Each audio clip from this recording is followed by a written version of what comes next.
Hey, I hope you're all doing well. I have a fucking leaky eye. If it looks like my eyes are bleeding, it's makeup. I hope you're all doing well. Happy Tuesday. It snowed a lot. Like a hell a lot. Um I had to apologies for being a little late. I don't have to, I guess. But I have really like steep cement steps that lead to my front door. And I have like constant paranoia fear that a post office person or somebody is going to slip on my front steps and die. Because you could just crack your skull. It's horrible. So I had to shovel it. And I think the cold made my eyes leaky. Yeah, it's the winter has hit, and Zach and I are flying to New York tomorrow. I just don't know what's going to happen. We shall see. It's so dry. I know. It makes it like the last like 3 days, I've had like a headache, like the edge of a headache. Just, and I know you know what I'm talking about, where it's like just that little bit of a nagging in your temple that you're like, is it coming? Is it, is it migraine? But it just never goes. Like it never like goes over into the full migraine. It just fucking hurts. And then my eyes water and my nose runs, and it's just this winter shit. It's got to be the winter shit. I know. Well, I don't know how Denver deals with snow at the airport, to be honest. Like, my only experience is many years ago when I was in high school. My mom had to go on a business trip to Denver, and she got stuck because of snow.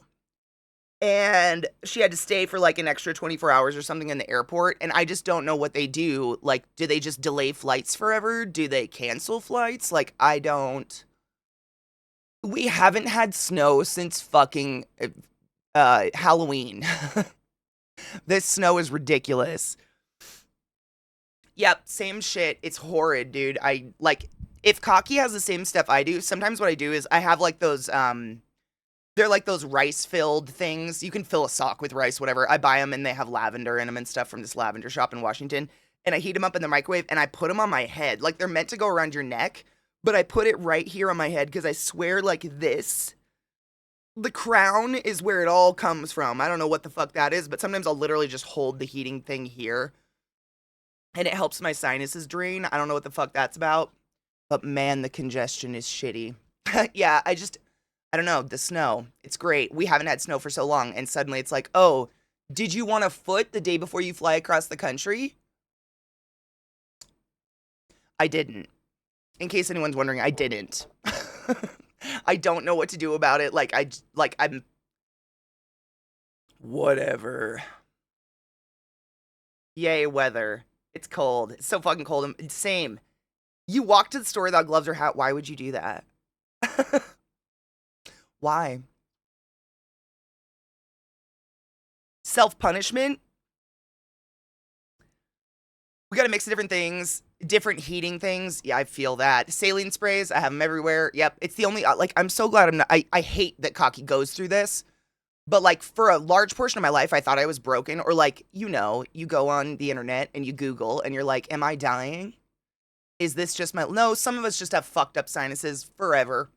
And they lead to migraines. And it sucks. Like, that's just life. We have no snow. Good. I'm okay with cold. I mean, honestly, I don't care about snow unless I have to fly in it or drive in it. And then it's like, oh, fuck. Now what? We got a foot here in KC. They're saying it's the worst storm we've had since 1993. That's what they're saying. They're saying since 1990. I think that's the last time this, like, vortex, whatever it's called, the polar vortex came through was the 93. That's what they're all saying. Yeah. It's bird today. Yeah, it is fucking cold. I know you haven't watched season 2 of Arcane, but they just released the next show. What do you mean the next show? Like the next season, the next show? What do you mean?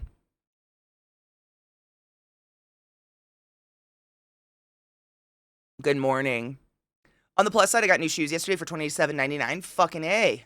The shoes that I wear are about that much. They're like 25 bucks. They're the best shoes I've ever worn. No, they're so fucking comfortable. Oh, it's a spin-off. Is it the same characters? Like what I haven't even no shit. Because I haven't had time to watch season 2 of Arcane, I've been avoiding it like nobody's business. Like I haven't even played TFT. I have not played TFT in months. I can't even tell you the last time I played TFT because I've avoided it like crazy.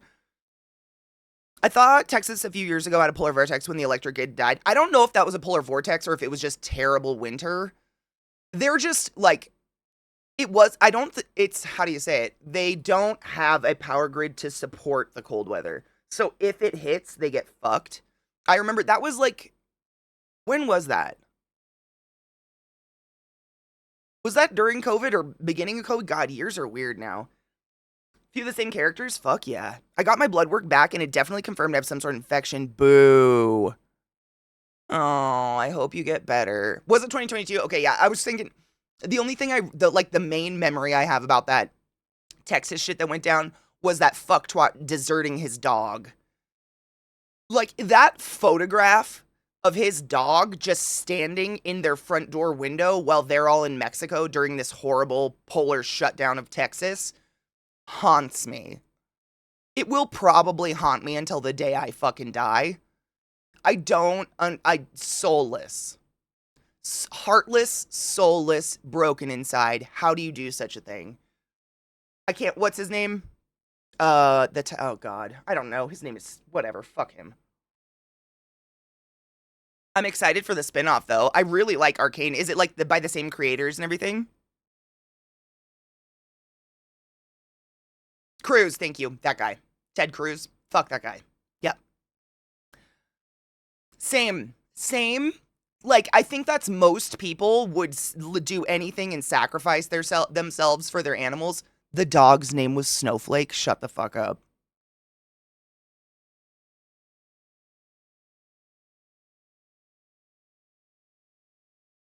There are just no words.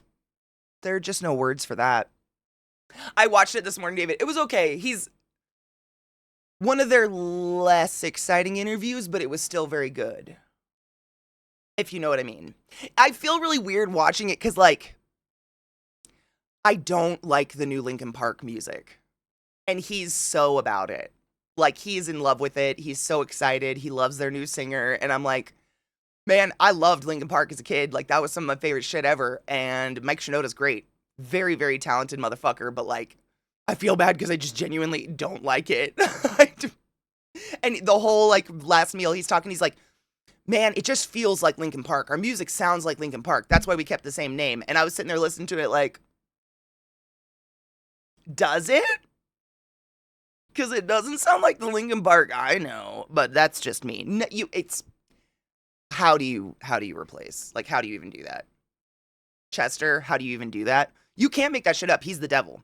Might have been 2021 now that I think of it, because I was still with my baby daddy and remember freaking out because I had a baby and gas lines were froze. Jesus Christ.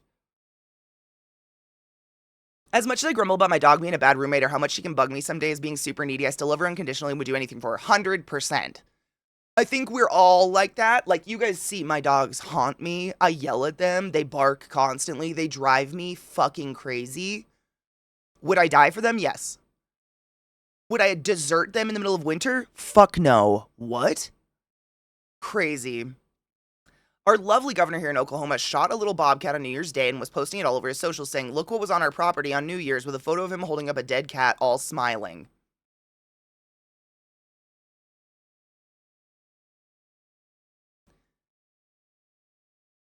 I have a lot of opinions on that. I don't. Is that not, correct me if I'm wrong, is that not the equivalent of sitting in the back of your truck at night with a flashlight and shining it into a deer's eyes to shoot it? Like, where is what's the word? The like, you didn't hunt that. A cat walked in your yard and you shot it? Yeah, same, David, yes. How else make peepees hard if not shoot small animal? Ha ha ha ha ha! My thoughts exactly. What the fuck? What a weird person. Cheers. I gotta grind up weed. Cheers, Najio. Yeah, same. Like the. Good morning, Reasonable. I hope you're doing well, Honey Bean. That's sad and weird. I'm not against hunting, by the way. That's not hunting. We got any hunters in chat? Would you be proud? It's just, I mean, I don't even know how to put this. I don't hunt. I grew up with hunters and shit. I'm not against hunting by any means. But as far as I know, usually it's like you post a picture with the amazing deer that you hunted. Like, you hunted it. You went into the woods. You hunted this animal. Look at this beautiful creature that I tracked, hunted, and now I'm going to use every part of it because I respect nature. And then there's Oklahoma. Look at this here cat I shot in my yard. Pee-pee hard, shoot small animal. Yuck. I don't know how to word my feelings about that, but I think you know where I'm coming from. Good morning, Rage. It's the snow. Yeah, it's literally the curtains are shut. It's the fucking snow, dude. It's so bright in here. I'm a hunter and would not be proud of that. I even have harvested a bobcat as part of an overall wildlife management program because they were decimating the local turkey population. There's nothing wrong with that. Like, that's, there's a right and there's a wrong way to hunt. I don't know. I feel like a pretentious cuck when I say it. There's hunting and then there's just killing things. You're just killing things. Like, I don't. Hot hit. No, breathe deep. Breathe deep.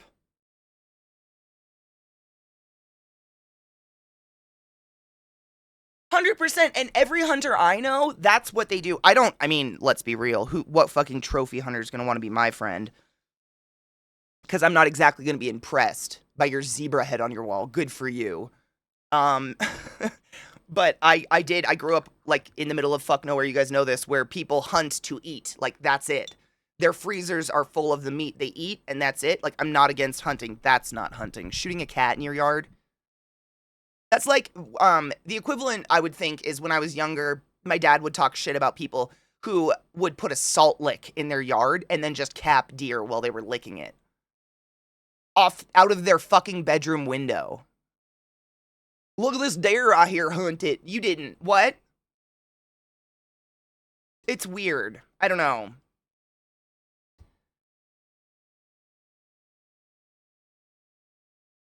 I don't understand trophy hunting. Like, I'll never understand that. You just want to kill shit.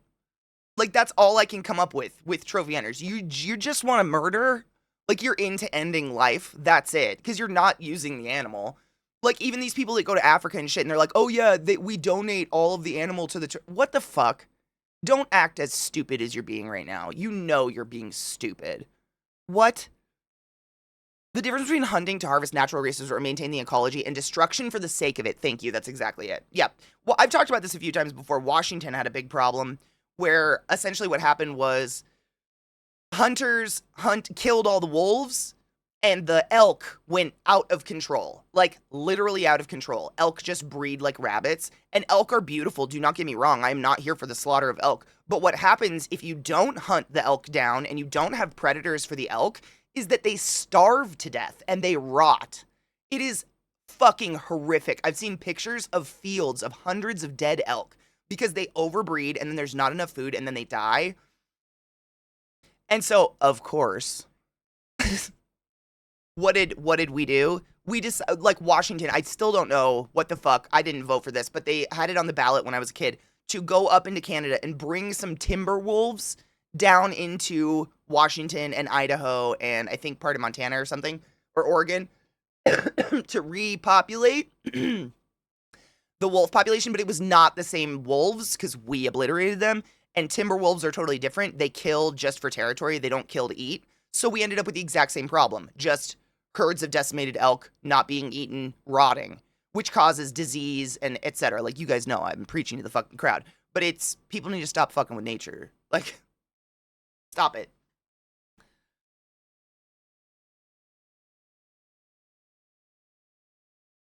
You can shoot cats? I couldn't bring myself to. Protect children and pets, I could see, too, but shooting in your yard, 100%. I mean, there's, Najil, hard, yeah. There's a huge difference between protecting yourself and your loved ones and just like shooting a cat in your yard. And poor Bobcat. Seriously. I picked the right morning to be like, fuck off, I'm not going to work. Dude, the snow, it's still coming down, I think. There's a lot. It's a lot of snow outside right now. It's crazy. I was talking about it when I first went live. Zach and I are supposed to fly to New York tomorrow. And I don't know what they do about snow.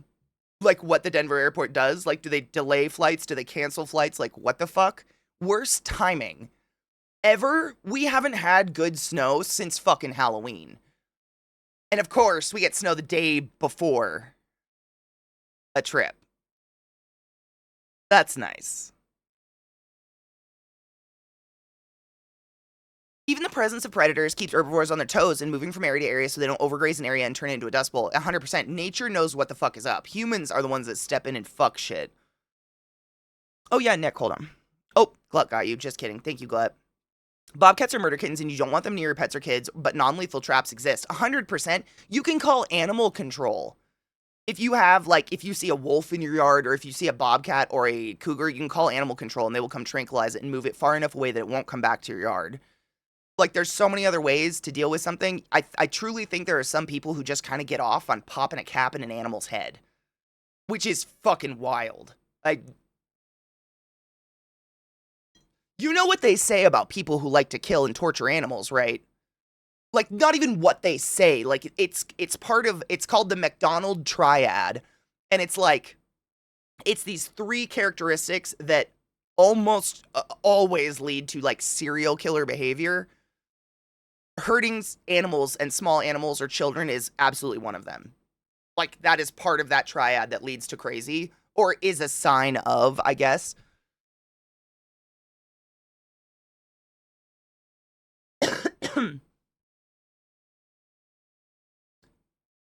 It's one of the reasons I want to move to Alaska. Like, I know it's very red up there and such, but just let me be alone with animals and my kid. I know there's a lot of places in the U.S. you can do that, though. You could genuinely do that in Colorado. Like, you guys know, I'm Colorado's not #1 fan, but man, is there a lot of open area to be alone if you want to. Tomorrow's gonna be 40s. Okay, it'll probably be fine. I'm not too. I'm not scared to fly. I don't have like flight fear or anything like that. I don't want to lose my money. That's my biggest thing. Like, I've never dealt with this. Like, I don't want flight coupons. If you're not going to fly me, just give me my money. And I don't know if they do that. Like, I don't even know if that's a thing, and that sucks. This is why Vermont sounds better and better to move to one day. It's quieter, less people, and more nature. I know. I feel like Vermont is expensive, though, isn't it? Is it Vermont, New Hampshire, and I want to say Connecticut are kind of pricey, I think. But I don't know. Literally every state I've ever been in, you can find nowhere. Nowhere exists everywhere. You just got to go look for it. And the downside to nowhere, like, is that you're just going to have to drive for shit. Like, you won't have delivery. I didn't grow up with it. I mean, delivery didn't exist when I was a kid. Let's be real. I genuinely thought pizza delivery was just the thing in Ninja Turtles.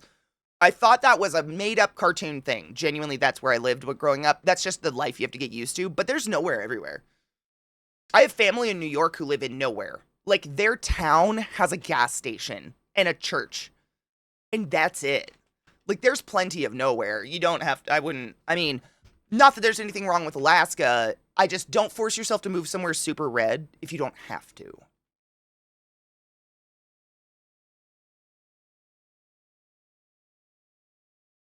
It's spendy rate. That's what I thought. Oh, cheers, Najee. I fucking loaded a bowl and didn't cheers. Cheers.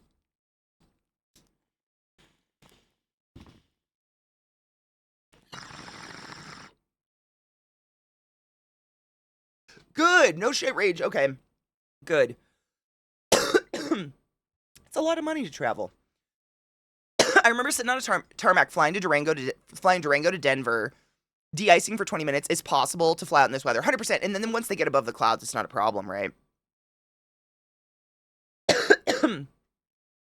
Anything northeast is super pricey. Is it like if you go way up northeast, like Maine and Rhode Island, is that pretty pricey as well? Like in terms of cost of living? My dad and I used to always talk about going to Alaska and having a homestead situation. He taught me how to fish, and we always wanted to go up there to go fishing and see the nature in just an untouched state. It's phenomenal. Um, my family lived in, like most of my dad's side lived in Alaska for a large portion of our childhood because they worked up there. Granted, they lived in Skagway. Skagway, Alaska is north fucking west of the state. It is this tiny fucking town where they don't even have one child per grade. It's an old gold mining town, but there's tons of oil work up there, lots of construction, whatever. So lots of people travel up there for work, and a lot of all my uncles did, a lot of my cousins did, lived up there for a while.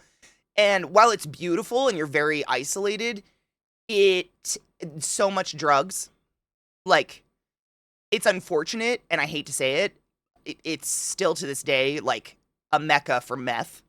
There's a huge problem with meth up in Alaska, and it's a case of it hits the shores and there's nothing else to do, and you're dark half the year, so you're sitting inside and you're bored. Like, I don't know if any of these lead to it, but holy fucking shit, there's a lot of drugs up there. And just the stories from my cousins and shit, kids in like 6th, 7th grade are trying hard fucking drugs. It's kind of crazy. It's kind of wild. 100%, you're not wrong. Rural, unfortunately, like where I grew up in Washington State, very rural, lots of meth. Tons of meth. It is very, very sad. Huge problems with that in those more rural areas. And you just have like I was saying, like some of those towns, quite literally, the kids, there isn't more than one student per grade. My sisters Katrina and a bunch of my cousins went to a school where genuinely they were the only child in every grade. Like, that's the school system up there a lot of the times, unless you live in a more established city like Juneau or something, in which case you're going to be inundated with people. So it's kind of like, pick the evil you want to live with.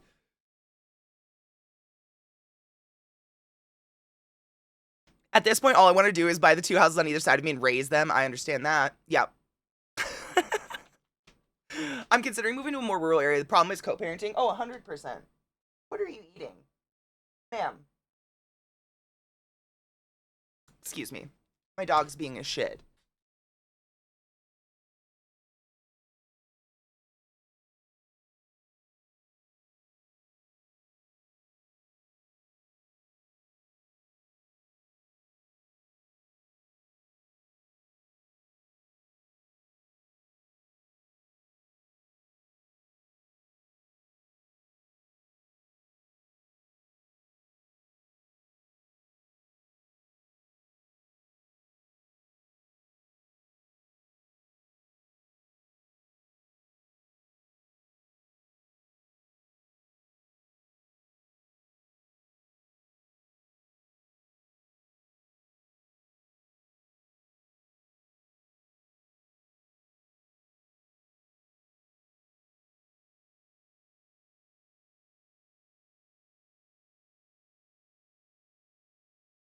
Sorry, my dog had a wrapper and I was scared she was eating something bad.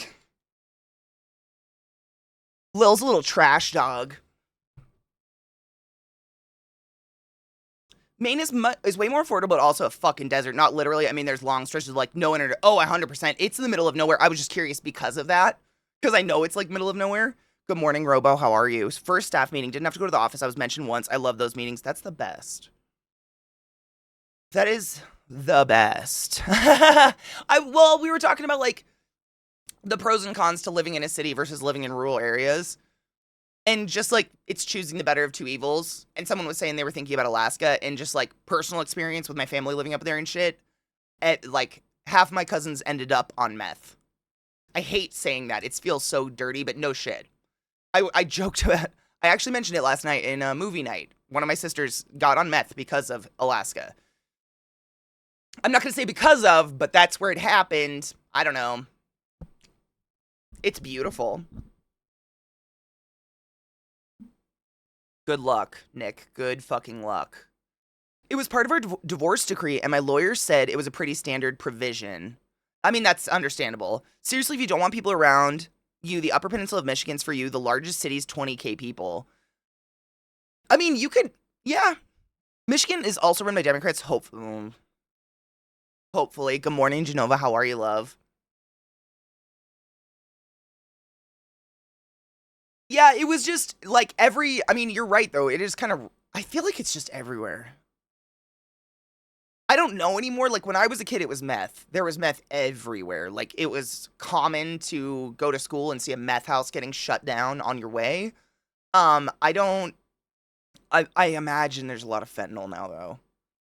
I hate it. It's so gross. But like just looking at like the atmosphere of drugs in the world, everything has fentanyl in it at this point. It's so sad.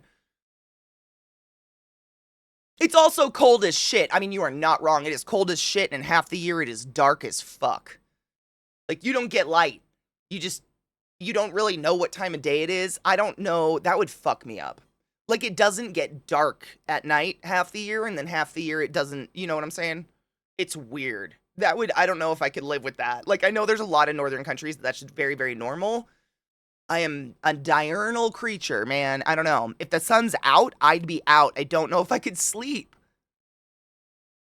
And I live in like, I could black a room out, but just knowing the sun's out, like, that's why I've always been like a morning person. The sun's out and my brain wakes up immediately. Like, if light hits my head, woo, there it is. It's time to go. I don't know.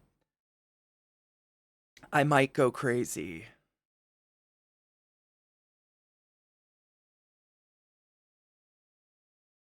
I think that's, like, honestly, the provision of, like, asking to move, correct me if I'm wrong, I feel like is a really good idea. Because imagine if the person in the relationship who had like most of the custody just decided to move and didn't have to ask permission. I feel like that would be so fucked up. Like if they just up and they're like, hey, we're moving 600 miles away with your children, that'd be insane. 100%. Kozu, me too. Yep. That's same. I love the idea of it and the solitude and everything, but like I fucking hate being cold. I have a space heater at 77 degrees blasting at my legs right now. I fucking hate being cold.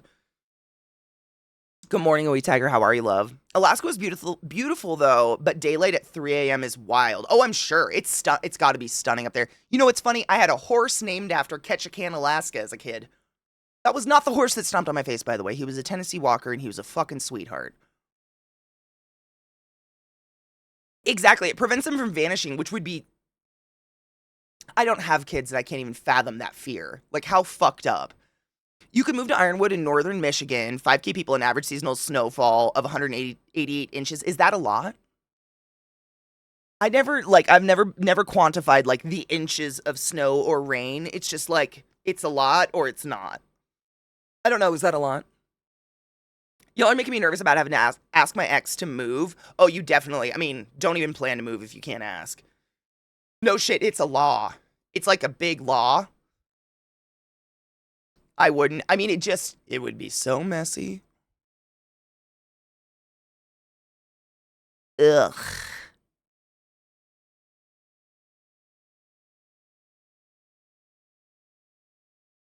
Good morning, Anubis.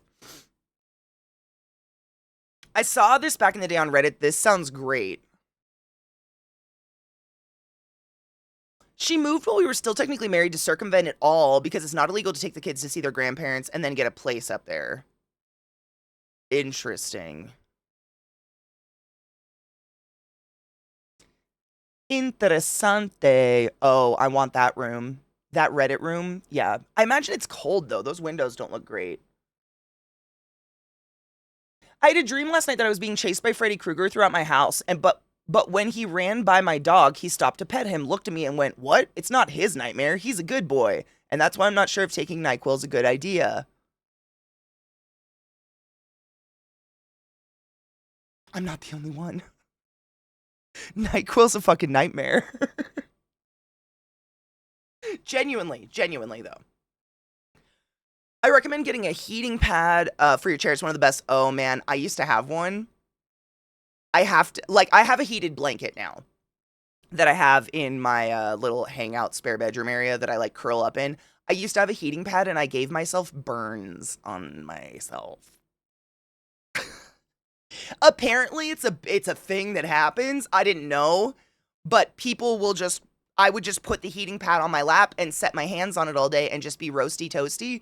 And then the tops of my thighs would be a little red at the end of the day. And I'd be like, well, that's I genuinely burned the tops of my thighs.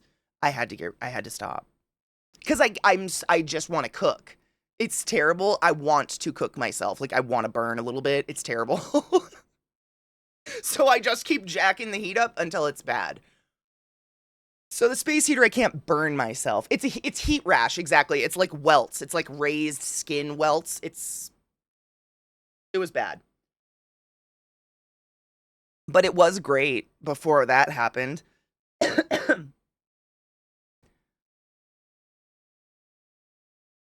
You're slow cooking, yeah. It's like tenderizing.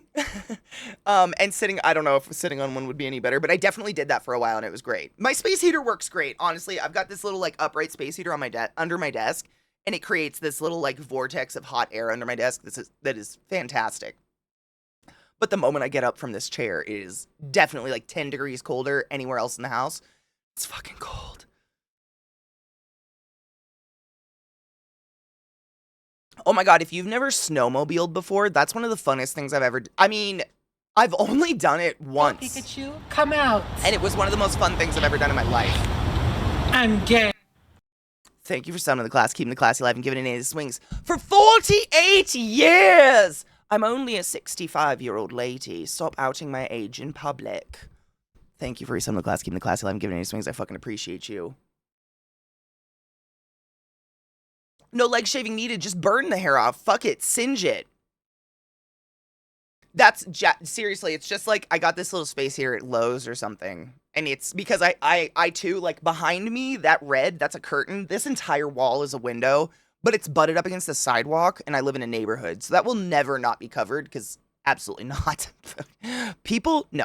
But the cold. And then I've got a window in front of me and it's just 2 angles of that cold coming through and my little space heater saves me a lot. Good morning, Sronlin. How are you? Celebrate, we survived No Katie Day. I mean, I was here. I was just painting baseboards. Well, one of my medications finally kicked in to help me, or if the Dayquil just took 3 hours to kick in, but I'm finally not dying from the cough. Whatever worked, please. I'm glad it worked because fuck the cough. I just got over that. That shit sucks. I fell asleep in front of a space heater on my legs. That's why I have that. Oh, you told me about that. The scar on your leg. I haven't burned myself with this yet. I keep it a good foot away from my legs. I don't think I've burned myself yet. But I definitely jack it up and blow it. Jack it up and blow it. That house is cute as fuck. I love having mine open. I'm on the 2nd floor so I can see everyone else. See, I'm on the 1st floor. Like, people could reach and touch that window. It's very creepy. I've said it too many times. I fucking hate living in a neighborhood. I don't want to live near people. I do not like that people can see me. I hate it so much. Talking about space heater and such, I'm laying here with my AC on. Well, you're sick, though. And to be fair, Dream, I am 100% that person. Dead of winter, 0 degrees with 2 feet of snow, and I have a fan blowing on me at nighttime.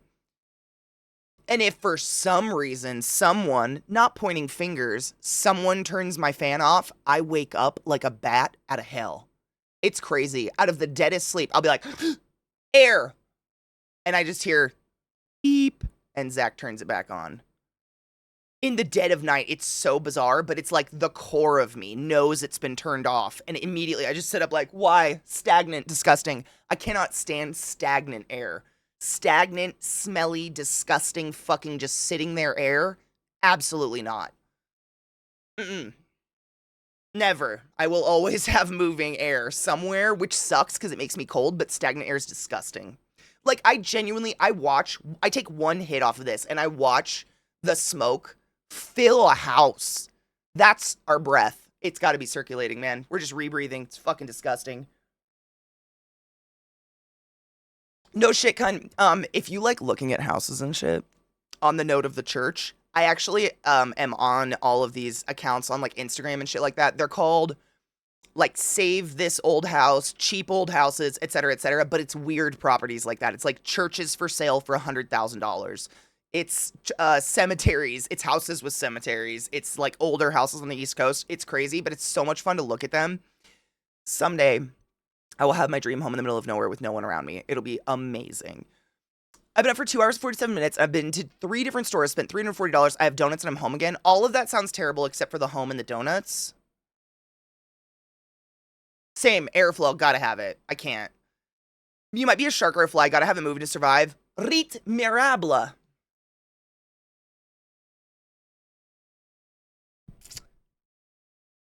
I've never forgot that term, Kozu. No shit. If you guys didn't know, fun fact about sharks. They literally have to stay in motion no matter what all the time. Otherwise, they stop circulating blood and they die. And that is called rit mirable. With a really terrible accent. Rit mirable. It's crazy, but I do genuinely feel that way because when I go to sleep, I die. Unless you turn my fan off and then I'm like, air!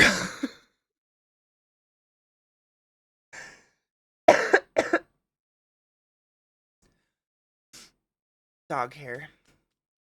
Have to have moving air. I don't know how people handle none. Like stagnant air is just fucking gross to me.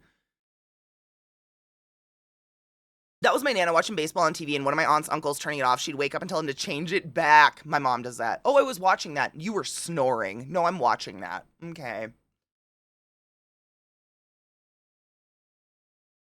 No, I'm in a house. It's just really, really small. Like, this house is smaller than my apartment in Baltimore. I too hate stagnant air. I have a window open 24/7, even in the winter, and I live in the Nordics. I understand. I genuinely, like, I look forward to taking my dogs out, even though I have to dress up in, like, a snowsuit because I'm so goddamn cold. I need the fresh air.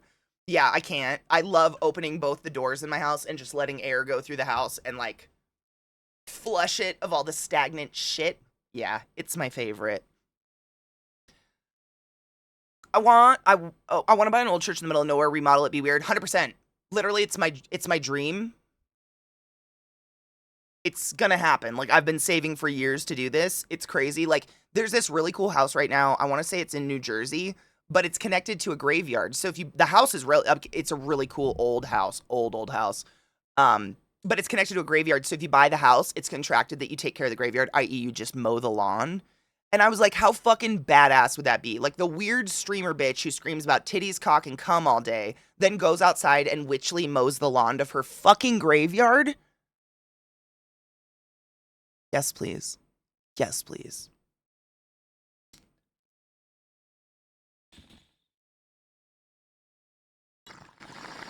Good morning, Mayo.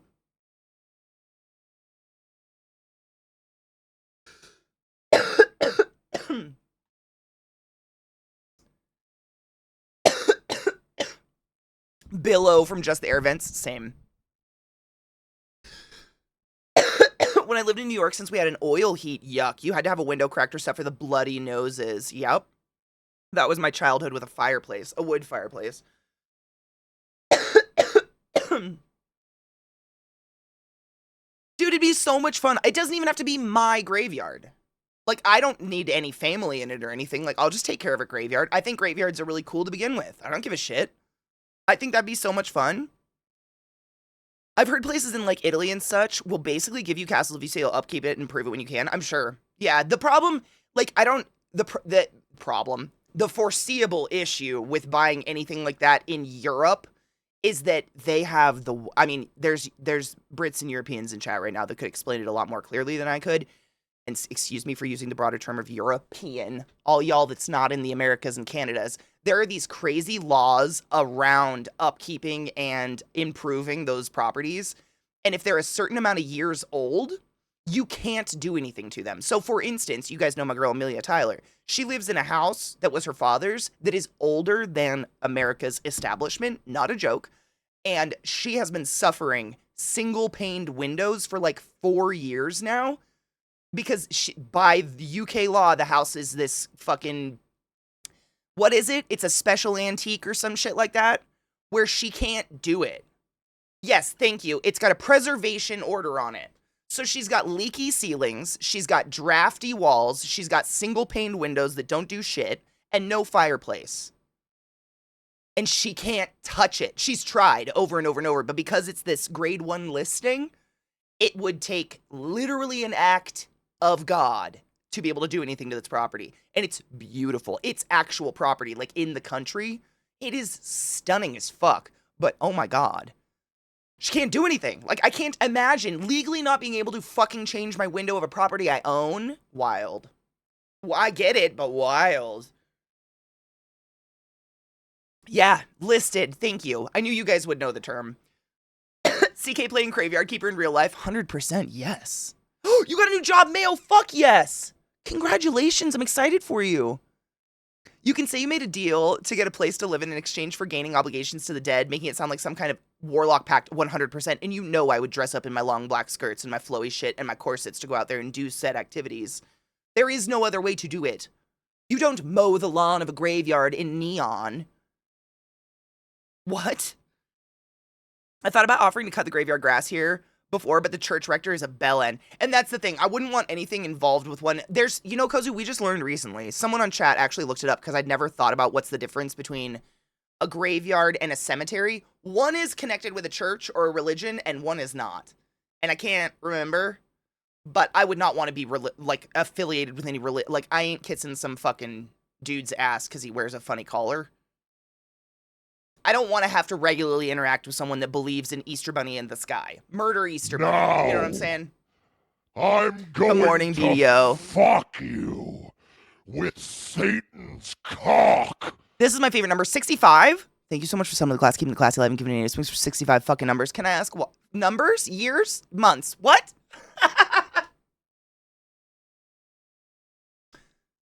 Can I ask why?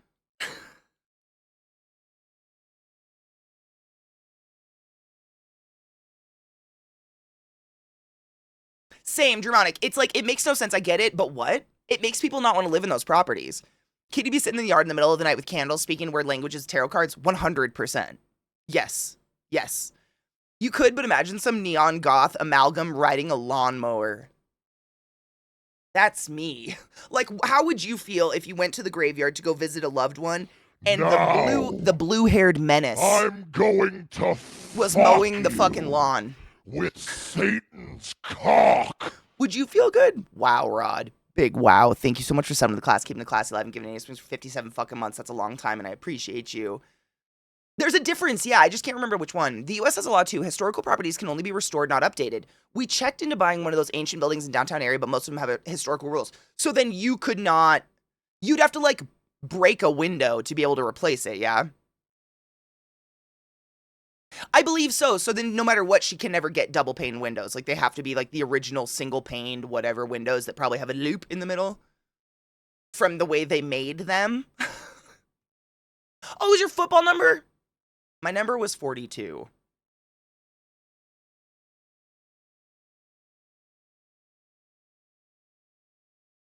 Meh.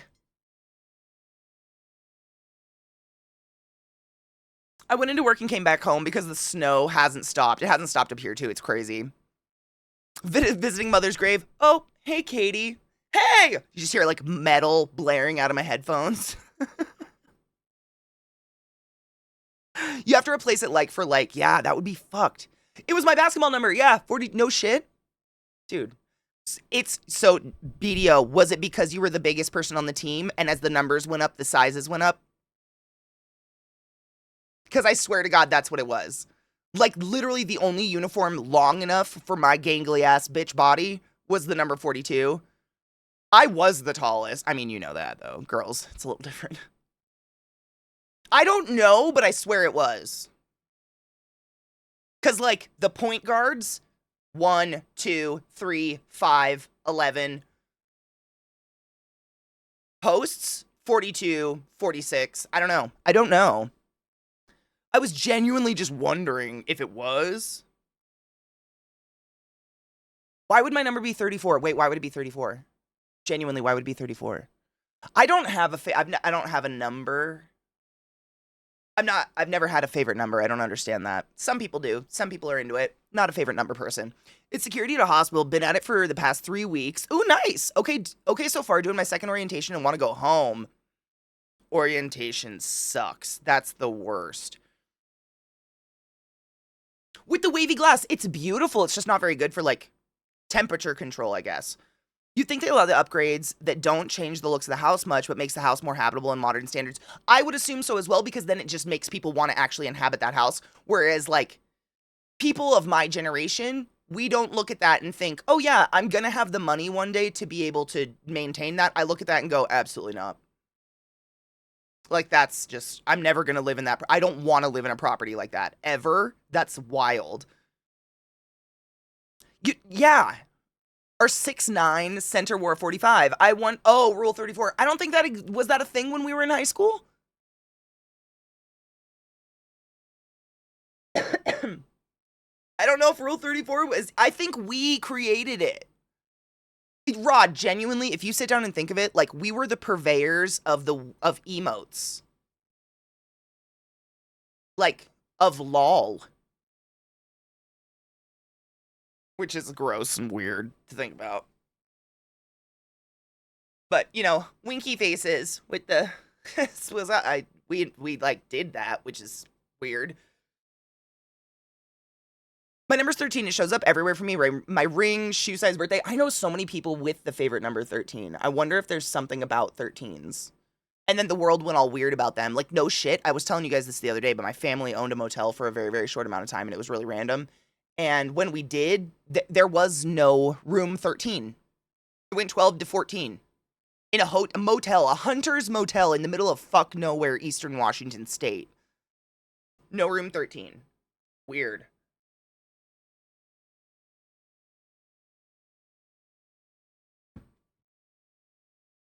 If I had to say a number showed up in my life all the time, it'd probably be 5s. But I feel like, I don't know. But I feel like it's kind of like when you get a new car, you see that car everywhere. So, like, the moment I saw one time where I was like, wow, there's been a lot of 5s in this day. Now for the rest of my life, I see 5s. Is it because I see 5s, or is it because 5s see me? I don't know. Like, you know, I see white Jeeps everywhere. Fucking everywhere. Do you want to know how many I think I saw before I got my white Jeep? Like, I was just not cognizant of them. Same when I had my little Mazda. All of a sudden, it was like, how come there's so many fucking Mazdas everywhere?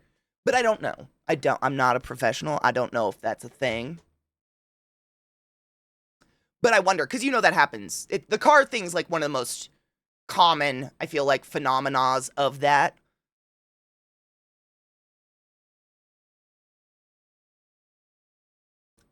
Is it Rule 34's older? Okay. I didn't know. I don't think, like, I didn't learn about Rule 34 till after college, but I kind of blacked out for college, like blacked out of the world for a while, so that's not saying a lot. Being a grade 1 listed building in the most protected building considered of exceptional historic interest, you'll have it known when you bought it, but you can't fart in the wrong direction in those things, can't change shit. Yeah. Which sucks, because it's so cool, and I understand why they don't want rich people coming in and destroying historical properties, but giving it modern windows to keep you safe and warm seems not a ridiculous request. Like, I don't think that would really compromise the look of the building too much. The reason for Friday the 13th and the number being unlucky is because that was the day the Templars got surprised and wiped out by their political opponents. The 13, that was it. So true. Me and my husband say we start trends. 100%. My number is 1122, or any combination of 122, 221, 2211, 1122, 22, and blah, blah, blah. Blah, blah, blah.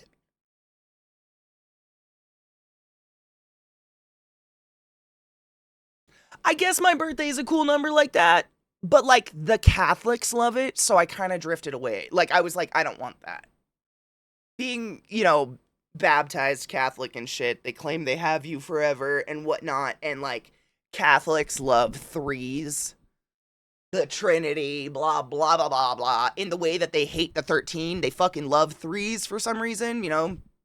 And I was born on 3/3, and so that was a big thing a lot. Like, my nana would bring that up a lot when I was a kid, and I was just like, ugh, stop it, stop with that religious shit. The Trinity, yeah. They love, and there's 3s mentioned throughout. They just, things, people, I mean, you guys know this. If you've ever taken an art class before, they talk about this almost immediately. It goes alongside with color theory. is humans love odd numbers. We're very attracted to odd numbers. So when you're creating a painting, when you're putting together a painting, oftentimes one of the things an artist will do is put in shapes and focus in odd numbers across the board. So if you're doing an abstract, for instance, you would have 3 circles, 3 squares, 3 snakes intertwined because it makes your eye bounce around the screen more or around the picture more and like stay within the picture and keeps your attention, versus even numbers. We're able to see those and we're not interested in them. We see them, we count, we register them immediately, and we move on. There's something weird about that, and I think that's what happened with the Bible and shit. And 3s is it's just a pleasing number. That's it. 5 as well. I just used an odd number. It could be 5 as well. No, just odd numbers in general. Unless you get like, once you're, above a certain number, our eye is not calculating that anymore. But it's small numbers, for instance.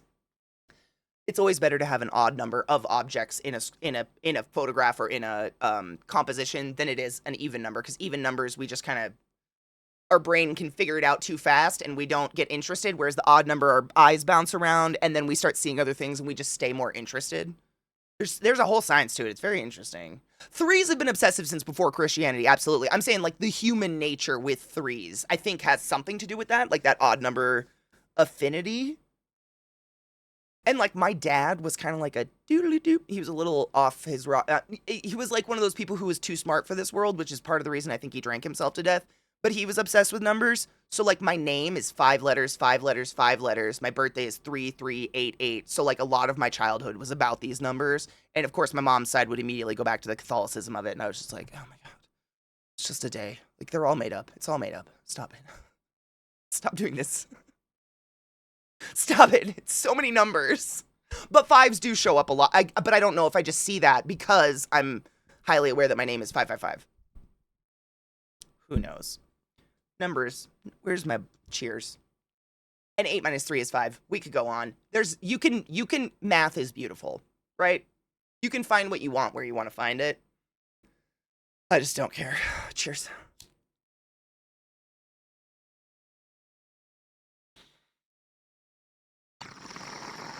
Exactly, Z, yeah. Math is sexy. You can find what you want wherever you want to find it if you imply the right math. Math is beautiful. It's pretty cool the way you can do that. Would 5 still show up as much if we didn't use a system based on 10s?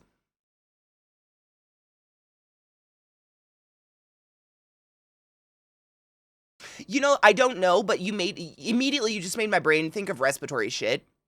Like, for instance, when you take your board certified tests to get your board certified license, how do I explain this? So your average human being, it consumes, i.e. inhales and exhales, anywhere between 3 and 6 to 7 liters of oxygen every inspiration, expiration. You know what I'm saying? And when I calculate very quickly in my head on a ventilator how much volume I'm going to give your body, I look at your height, and I calculate via that. Your height tends to dictate your lung volume capacity. So, for instance, I'm setting up a ventilator on PRVC or something like that. I need to know your pressures. I need to know your volumes. I need to know all these things. And I'm calculating that based on your height and the theoretical length of your lungs. And I say theoretical because me, for instance, I only intake 80% of my predicted volume because I have a very short torso and really long legs.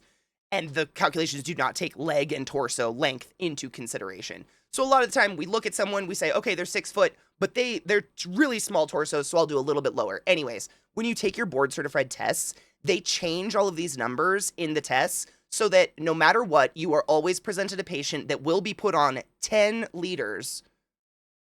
10. Not even BDO is breathing 10 liters. I don't even think Andre the Giant was taking in 10 liters. I'd bet 8.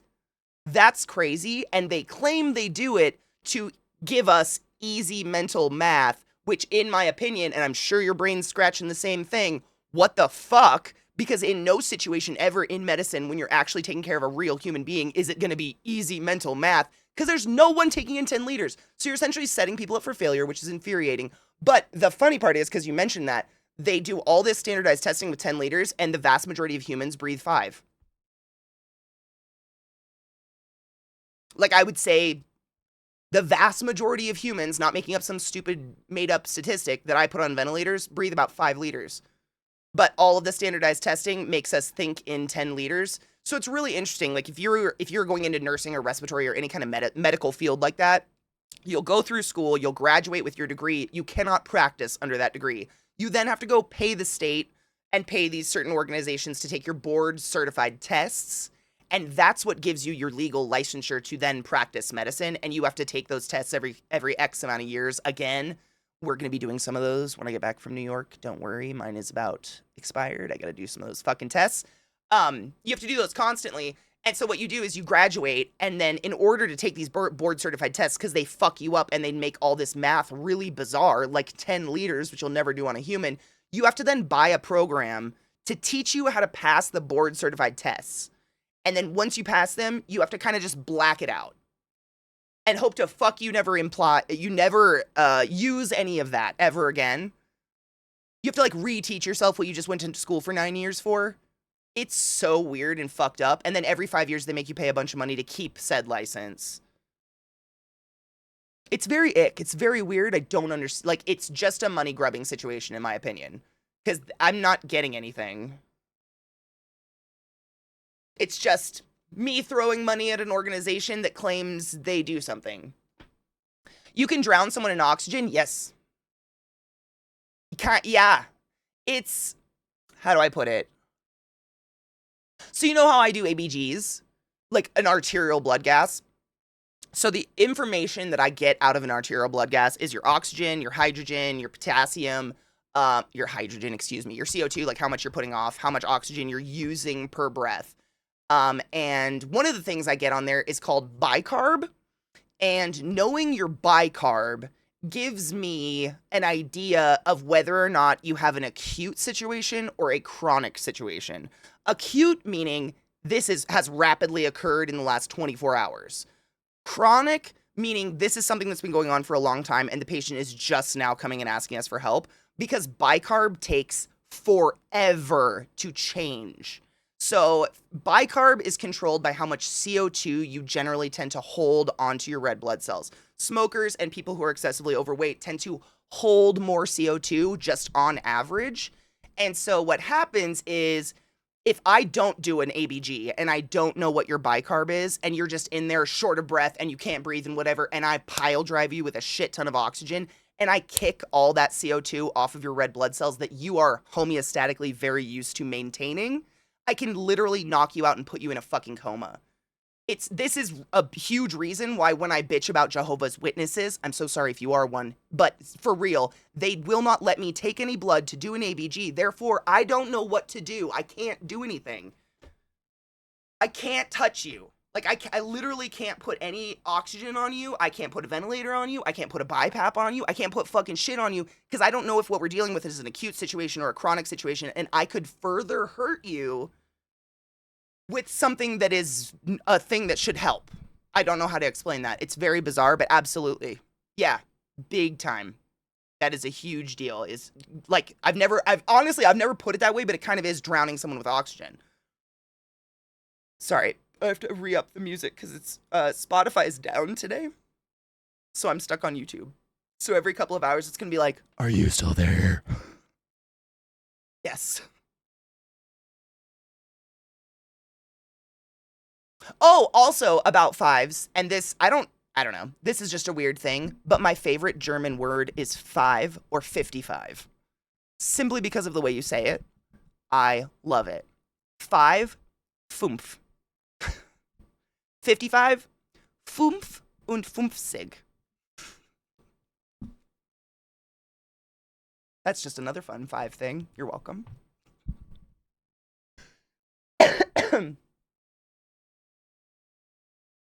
Then you'll pay these phantom people money each year. Yes.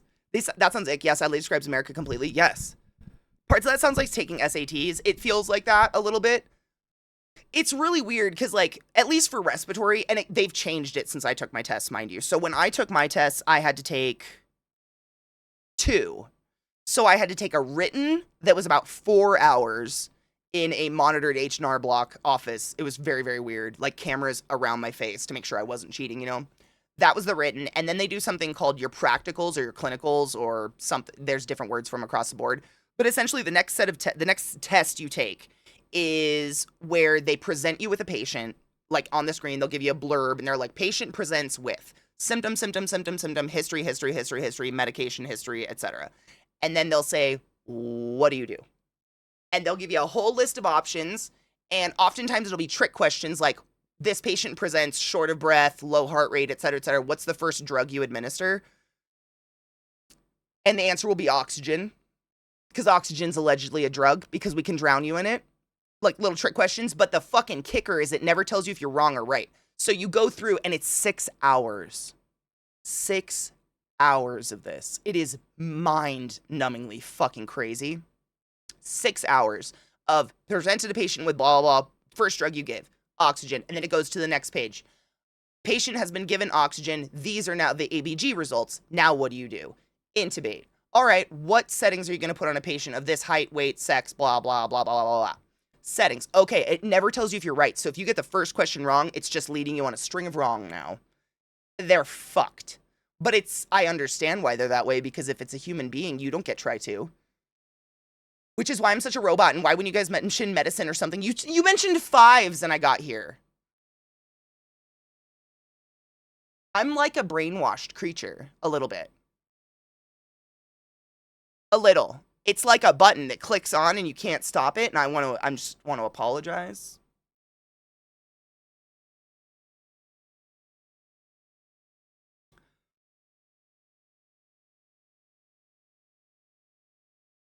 Sorry.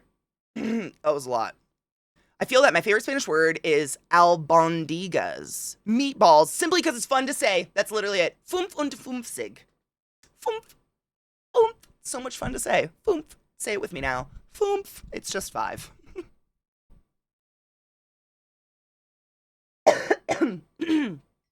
All that CO2 coming off your hemoglobin and dissolving into your blood will lower your pH. Very bad for you, 100%. Yes. But have you checked your butthole? Facts. CPR is the human version of blowing into a video game cartridge hoping it'll work again.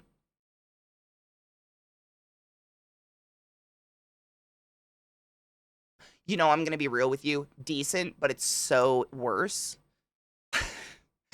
First, we don't do mouth-to-mouth anymore. You probably know this, but I'm just saying this for those who don't. If someone goes down, we do not prioritize mouth-to-mouth anymore. Too many risks, and oftentimes, and I'm saying for real, 80% of the people who go down in an event, it is cardiac, it is not respiratory, and if you do accurate, good compressions, you are causing some respiratory function to circulate, so focus on compressions. But really, CPR is like slamming your fist into the side of your PC and hoping for the best. It's just why are you like this? Whap! Oh look, it's doing it again, sick, all right. Because you're doing a lot of damage. Like, it might work again, but that's not good. Don't do that.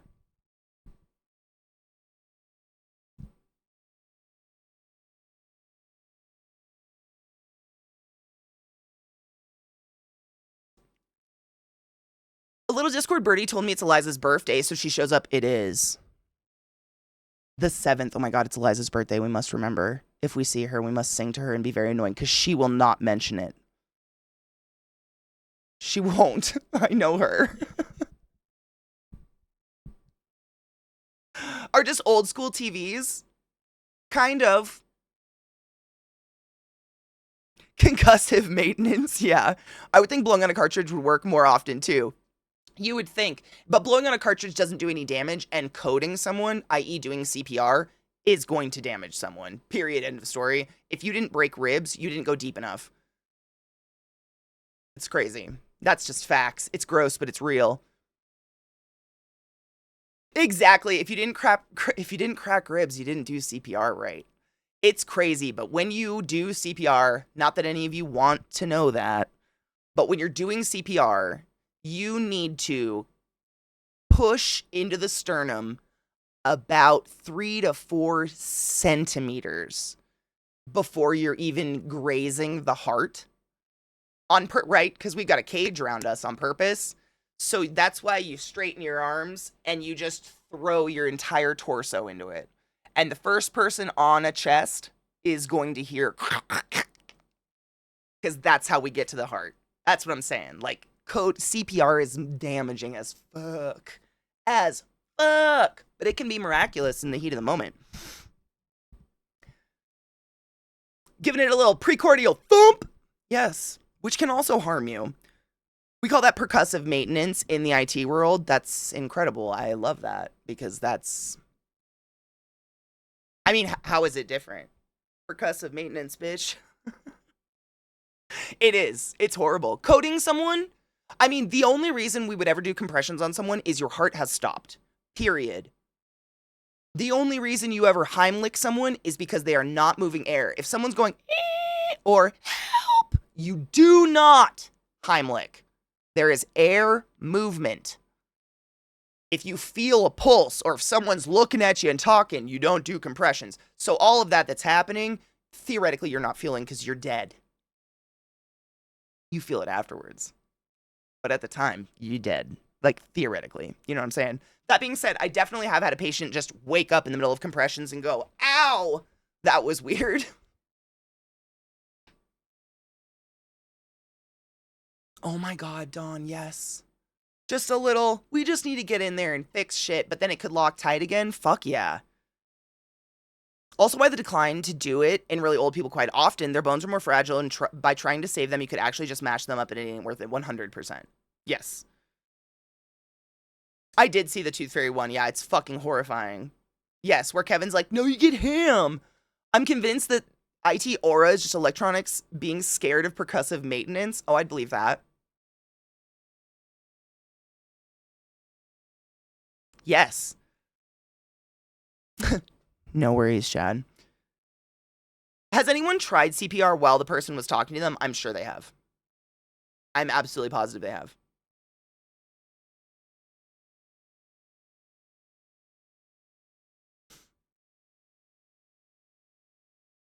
And this is why mobile's a bitch. That's it. It's fine. Hi. What's up?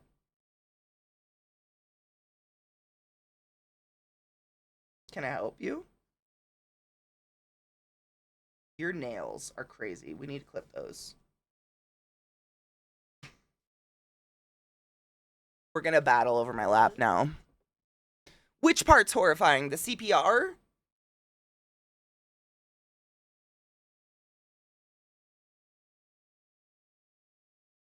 And my sweet bitch. Who's just staring at her brother because it's the only reason she's here.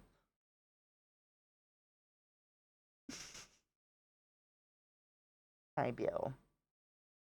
Thank you for coming to say good morning to us today. Oh, you're so fucking cute. She pets herself. It's so weird. You're having chest pains? Let me help. I mean, so there is a thing, and don't go doing this, but there is a thing called a precordial thump, where if, and this is so fucking rare, but if you catch someone the moment that heart attack starts, you can hit them in the sternum so fucking hard, it stops or restarts the rhythm. It shocks the heart back into a healthy rhythm. It's fucking weird. It's super rare. But there is that. There is like a whap. It's like a postcordial thump, kind of like a very repetitive postcordial thump. You have to come say hi now. Come here. Come here, Bubba. Oh, you are snowy. Were you outside? You're moist. That's nice. That's lovely. I love when you're covered in snow and smell like a wet dog. You don't smell, you're good. It's poodle time, apparently. Flesh sacks are just weird. Yeah, we're just fucking bizarre creatures. The part where you could try should try anything else first. And CPR on a person that doesn't need it is plan A. Oh, 100%. Yes. That is. Seriously, like CPR should not be initiated until the heart is stopped. Like if the heart hasn't stopped, we don't CPR, we defibrillate. And this is why movies have fucked people up. You ever see the thunks? First off, I've never seen these before in my life. It's just stickers we stick onto your body. But that is to stop your heart. With the hopes that it kicks into a healthy rhythm again. So every single time you see a movie where they're fucking shocking a dead heart, giggle and think, wow, I bet that smells like steak. I know. I need a drink. I forgot my water. Hi, bud. It's the snow, too. They are just hyped to go in it. They love it. They eat it.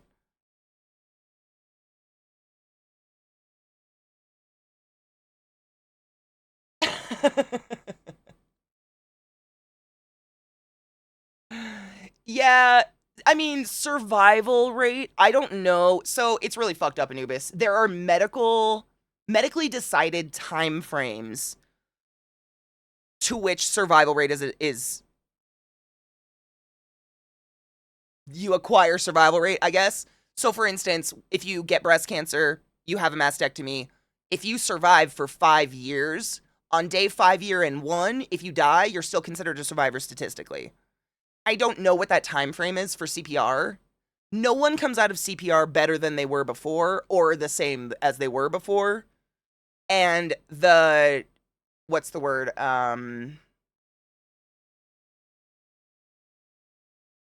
The prognosis post CPR is never good. It's hardcore. Like I said, we smash up ribs and we're bruising up your heart, and you're going to probably have an anoxic injury from the whole situation, depending on how long you were down. Like, CPR is a Hail Mary, but genuinely, the shocks, that's to stop. So if your heart gets into something we call fibrillation, where it's fluttering, it's doing weird things, because it's supposed to be a squish, squish, squish, squish, squish, squish, squish, squish, move blood throughout the body in a nice cycle, is sometimes I could go into this if you guys really want to know. Like, this was literally what I studied for 9 years. I could fucking go off. But your heart has kind of its own brain. It's got nodes throughout it that are independent of this nervous system. And when they fire, those chunks of your heart contract. So I'm sure you've heard of the lub dub, lub dub, lub dub. That is the muscle of your heart contracting via those nodes firing off and sending signals down the nerves that surround the heart muscle called the Purkinje fibers that cause the squeeze like a sponge. And that's what causes your blood to squeeze out into your aorta and or pulmonary vein. And I feel like I'm dancing, but this is literally like the motion of blood, That's how we get oxygenation of the blood cells, is via this thing called the AA gradient. It's crazy. But yeah, so when your heart fibrillates, i.e. those nodes get fucked up for one reason or another, you have chronic high blood pressure. So a lot of the times what will happen is the ventricles or the atria will get bloated because they're getting backfilled of blood in them because your blood pressure is fucked up or your blood pressure is too low, et cetera, et cetera. It's heart disease, many, many reasons. When that happens, the heart can start to quiver instead of lub dub, lub dub. And you can imagine, take a sponge and do lub to it. See how much fluid comes out, and then take a sponge and go, and tell me how much blood comes out of it. It's a very dangerous situation. And some people can get stuck in these strange heart rhythms. And so what we have drugs that do this as well, but a lot of the time what we do is we use the thunk that you see out of movies, but it's a sticker that sticks here and a sticker that sticks here. So it's sending an electrical signal through your heart, right? And it's to stop your heart. It's literally sending a signal to those fucking nodes and those Purkinje fibers that shocks your heart and it stops, with the fucking prayer that your brain goes, absolutely not, and gets your heart to start again, and your heart kicks into a normal rhythm again. Sometimes that doesn't work, and then we have to do something called an ablation, where we send a little fucking wire up your artery in your thigh, and we go up to the sides of your heart, and they literally burn parts of those fibers, the Purkinje fibers, nerves on the outside of the heart, to try to stop this misfiring of information so your heart stops fluttering like that. But yeah, like when someone's heart stops, you lay on the chest, you do compressions, period, end of story. None of this. Absolutely not.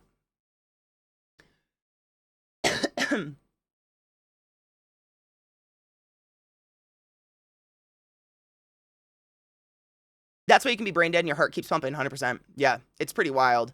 I'm not gonna lie, the thought of getting CPR terrifies me. I got a port in a loop recorder in my chest. I just think it would cause issues. I've had defibrillator before, and that's a fucking feeling. My mom had it too. She got stuck in AFib a few years back. It was really scary, and she had to get an ablation. It was wild. It was really scary. Brain, what the hell you think you're not doing? Get back to work! Seriously. Like, your brain will kick it back on, and then hopefully those nodes, there's like an SA node of you. There's nodes in there. You can look it up, the anatomy of a heart. It's really interesting. Hearts are fascinating. But yeah, they'll hopefully start firing in a healthy manner, and then we can assess, like, why did they start misfiring? Is it a bloated ventricle? Is it, backflow happening? What's with the blood pressure, et cetera, et cetera? Do you got a cholesterol issue? Like, all of these things lead to issues in the heart, I love hearing how things actually work. Me too. I think that's genuinely why I thrived in medicine, was because it was all these questions I had growing up about my body and just about the things that work and stuff. And I was surrounded by medical people, but as a child, of course, they weren't giving me all the why, and I want all the why. And learning all the why is just the coolest shit to me. I love that. It's so fascinating. Making me wish I could tear it all out and replace it with machines. The weakness of the flesh, I know. It's crazy. The weakness of the flesh, it's like weak and flimsy and delicate, but at the same time miraculous in that it is literally 24/7 constantly turning over and constantly fighting off decomposition on a level that is unfathomable. Because literally the moment we stop coding, it's within 3 minutes the body starts to decompose. Why? Why? Why are we like this? Must we? Bless it. Yeah, it's like 3 to 5 minutes after your heart has been left, you start to actually decompose due to lack of blood flow, lack of oxygen, et cetera, et cetera, et cetera. It's pretty wild, and our bodies, while we're alive, are literally fighting that process off every single fucking millisecond we're awake. We're here, not even awake. You know what I mean? That's fucking crazy to me. But like the flip side of that is we are delicate, sad little wet tissue bags.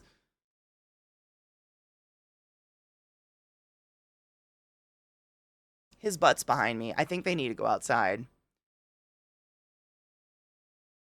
Yes, AFib is one of those moments you would. I mean, so if I was genuinely to teach you like the steps of you see someone go down, quick answer to your question, yes. AFib, atrial fibrillation. That means one of the atria or the upper chambers of the heart, if you think of it as just 4 quadrants, one of the atria is misfiring and it's fluttering. This is fibrillation, which can lead to backflow. It can lead to bloating of the other vessels. It can lead to blowing out the valves. I've talked about how we have valves all throughout our body. You have valves in your heart as well. It can blow those out. Like, it's really dangerous, and you don't want to be stuck in AFib, period, end of story.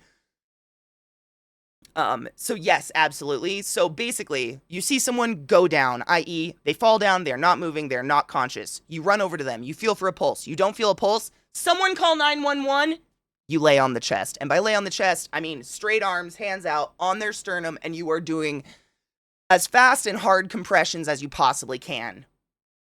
Until there is help there, until paramedics come, until someone comes. Any business over 20 employees, as far as I know in all the states I've ever lived in or worked in, must have an AED, which is that machine that does the dunk in movies. That machine will walk you through every step. So when you say someone call for help and you lay on the thing, if you're in a business area or anywhere, they should have an AED somewhere. If they don't, the paramedics will show up with one. But when that happens, they will literally, while you're doing compressions, slide one of those stickers under your hand and you will stick it on, and then they'll slide. You don't ever stop compressions, not even for a second. You never stop. You get those 2 stickers on, you turn on the AED. The AED does all the work. It literally won't shock a dead heart. There will be a voice. Everyone I've ever worked with is a female, but there'll be a voice that comes out of the AED that will say, continue compressions, check pulse, check pulse. That means lay off, get off. That's the only time you stop compressions is you stop. She has these here. She checks for a pulse. She says, no shockable heart rhythm. Continue compressions, which means there's no pulse. You continue compressions. And you just do that every 2 minutes. And if a heart rate comes on, she will say, pulse detected. And you don't continue compressions. And you feel for a physical pulse. And you start assessing the airway. And you start assessing the whole situation after that. She will shock. She will let you know if it's a shockable rhythm at any point. You literally can't override that. You cannot shock a non-shockable rhythm. So please never feel unsafe when you see someone go down. You got it. You can do it. Fucking anybody can save a life. And the quicker you assess a situation, the quicker you're on the chest, the more likely there is no anoxic injury, i.e. brain oxygen lack injury, less likely that there's going to be heart injury due to anoxic situations. Like, the faster a situation is attended to, the better. And that's why these AEDs exist, because anybody can use them. You can't fuck up. Literally, these stickers I'm talking about, they're like this big. They have a picture of the human body, and it shows you, like, on the human body, this is where this sticker's gonna go. No writing. It's just one here, one here. They have the pictures on them. You can't fuck up. Point directly at someone and say, you call 911 now, and everyone will think someone did it, and no one will. 100%. That's very true. Fun fact, your heart nodes trigger about negative 90 millivolts with a sodium-potassium reaction. This is why it's important to have a healthy level of sodium-potassium. Very, very much so. Oh, yeah. Sodium is one of the most important things possible for heart rate and maintaining healthy blood pressure. If I'm going to have this weak flesh, then it could at least have looked cool, but no, I get this furless ape thing. I want to reroll my character. I want at least a turtle shell.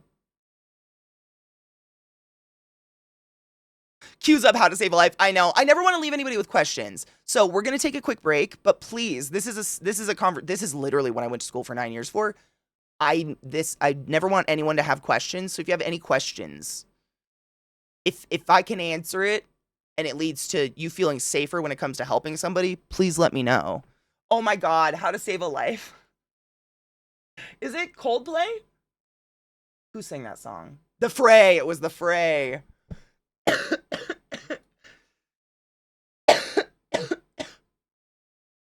Wow, amazing. Okay, I'm gonna go pee really quick, stretch your legs and stuff, and enjoy some How to Save a Life. This is not How to Code a Person, but enjoy. Welcome back. Fucking burr. Ooh. It's still snowing. Fucking Grey's Anatomy. I tried. I really did. I really tried with that show. Because so many people were like, it's not about the medicine, it's about the stories. It's about the characters. Episode 1, the lead blonde bitch puts her fucking stethoscope on a patient, wrong side of the bell down, and I quote, I can't hear anything.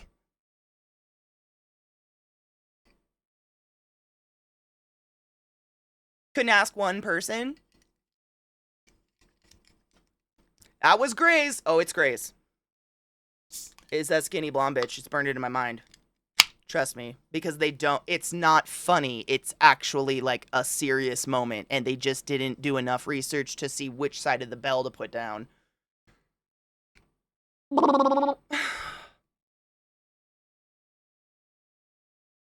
I still appreciate the random doctor in the audience and the teacher who died. Wait, what? Tried, Katie. Why? Oh my God.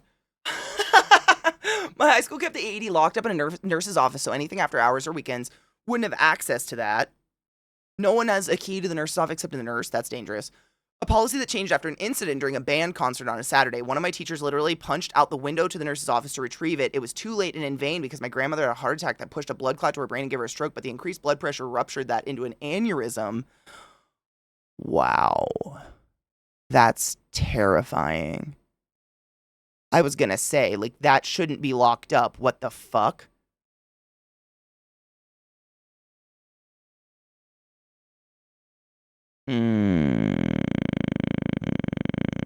Yeah, the bell part's interesting. It is funny, and the killer is there is a stethoscope that both sides of the bell work, and it's actually a cardiac stethoscope, and it's fascinating. That being said, it's a cardiac stethoscope, and that is not what she had. I'm sure you've seen one. They're kind of chunky. Like one side of the bell will be really round and sometimes like clear looking, like clear glass or something like that, and the other side of the bell is normal. One is that side that has like the bulbous shit on it. That is literally to hear cardiac sounds, and the other side is to hear respiratory sounds. Is not what she had. I'm sorry. It's just like you made. I mean, you're literally making a show about a hospital. Come the fuck on. Like, I'm sure all of you know what side of a fucking bell to use. I keep meaning to ask if Zach would benefit or knows about a portable handheld bidet when y'all traveling in Burning Man. I don't know. He uses wet wipes at Burning Man, so he's okay there. I don't know. You made a medical show without ever being in a hospital or even thinking to ask one of the nurses that are inevitably in your family or somewhere in your life, or using a stethoscope. Like, I'm sure all of you have used one. One side, you can't hear anything. Like, you can tap on it, and you don't hear anything. One side, it goes bop, bop, bop in your ears. Come the fuck on. Anybody can do it. It was just, that was like strike one, and it just burned in my head, because what the fuck? And it's fine. Watch them for the drama and shit, but they do lead a lot of people to, like, believe in, you know, this is to restart a heart, and that could genuinely kill somebody. The extra water at Burning Man and just the, like, how do you say this? Like, there's lines of porta potties every so many blocks, and when you have to piss or shit, you have to, like, hike your ass to that porta potty with your little bag of toiletries and shit.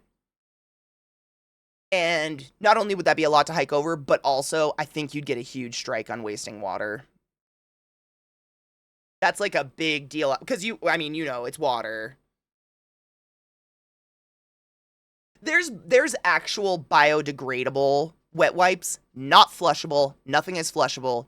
Don't even try. Not flushable. But there's biodegradable wet wipes you can get, and that's what you're supposed to use for porta potties and shit. And I think that's what a lot of people use out there. Just genuinely so they're not chapping their ass. No pun intended. Scrubs was way more medically accurate. You know what's funny? Castle. I don't know what season. I don't know what episode. I've already forgotten. But I've been rewatching all of it. I just go to sleep to it at nighttime, honestly. But this was a few weeks ago. I watched an episode, and I'm not fucking with you. I think in my active, like, cognizant memory, the only time in all of media that I have ever seen a code appropriately done, i.e., the heart was in fibrillation, and they were like, the heart's in fibrillation. We need the AED, and they actually put the stickers on, and they did an AED, like they shocked a fibrillating heart into a regular rhythm. It was fucking miraculous. It was awesome. I was literally sitting there like, oh my God, someone did it! Once. Crazy. They did it, though. That's one.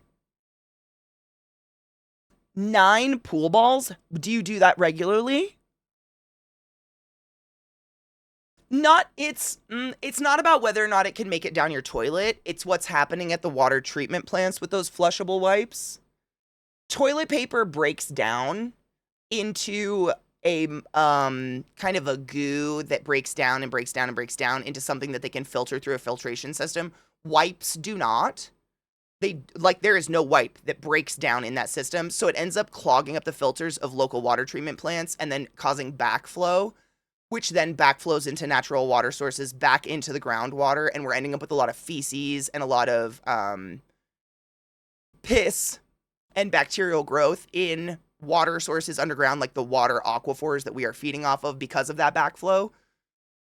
My dad builds water treatment plants for a living. I know too much about them. There's no such thing as a flushable wipe. Stop fucking with yourself. You're hurting people. Stop it. Get a bidet. Or shave your ass. Do something. There's no such thing as a flushable wipe. Trust me. It's terrible. Like, my dad explained this one system they had to rig up at an old folks home because there's just a population of them that would not stop using wet wipes, and it was destroying the local septic system. They took a basket, like the basket with streamers, off of a little child's bike and hung it by bungee cords underneath, like where all the shit and piss drops into the local septic system to catch the wet wipes before they'd get clogged into the filter. And one of my dad's jobs was he'd literally have to fish out that fucking bike basket of wet wipes covered in old people shit. It's crazy what people are doing to try to avoid these goddamn wet wipes because there's no regulation around them. Like, it's hilarious. You go into the store. I actually take pictures of it for my dad because he finds it fucking comical. They'll say, like, plumber approved. And I'll send a picture. I'll be like, oh my God, Dad, did you approve a wet wipe finally? It's amazing. I love pissing him off with that shit. But seriously, I got a bidet for $30 on Amazon. It's called a Tushy, and it's incredible. You don't need some fancy toilet that, like, sings you songs and blows hot mist at your butthole. Genuinely, it's so bright. I'm so sorry. That sun is making me look like literally a dying ghost. Bidets are fucking life. They are everything.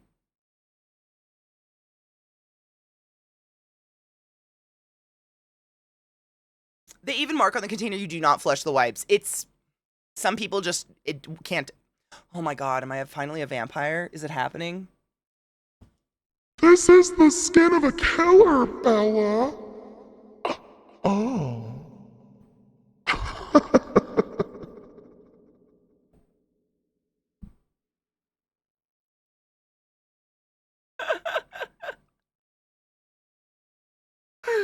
It does need to sing me a song. How else do I not? No shit. I've heard the bidets in Japan do sing you a song. Like, you can have them play noises and stuff so you can fart and shit in peace. It's kind of hilarious. Biodegradable wet wipes are a mix of wood fibers and cotton fibers, i.e. paper and cotton, which will break down in nature but not in water. There you go. That's the science of it. Yeah. They're specifically, like, there's one specifically for porta potties and stuff like that. Yes, the fuck I do! People look at Japanese bidets and think that's the standard. They're heated on the seat and sometimes use warm water. Total costing like $2,000. It's not normal. It's not. And I mean, I know so many people. I've purchased bidets for people as gifts because I'm so pro bidet at this point because people just are scared of them, so they won't try them on their own. But if you get them as a gift, they're like, whatever.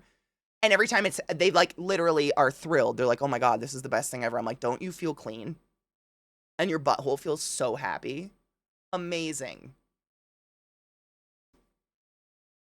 Afternoon, I put together a TV stand and finally got those stupid squirrels out of my attic. They almost stole my attic nuts. Did they get in the sweaty sack? I'm gonna buy my $1,000 Japanese toilet and love that bitch. Oh, I would. I would name it.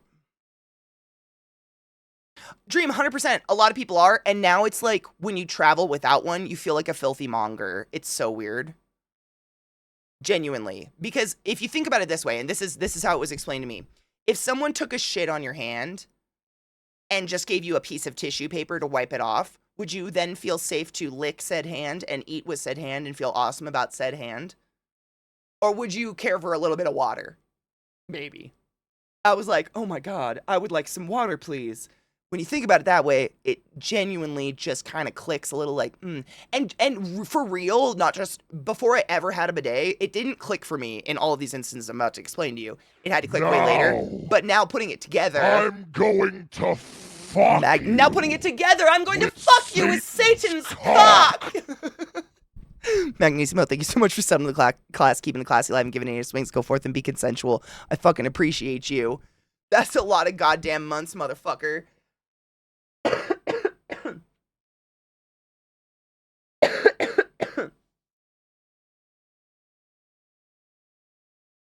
You could eat off this thing. I mean, isn't that the goal?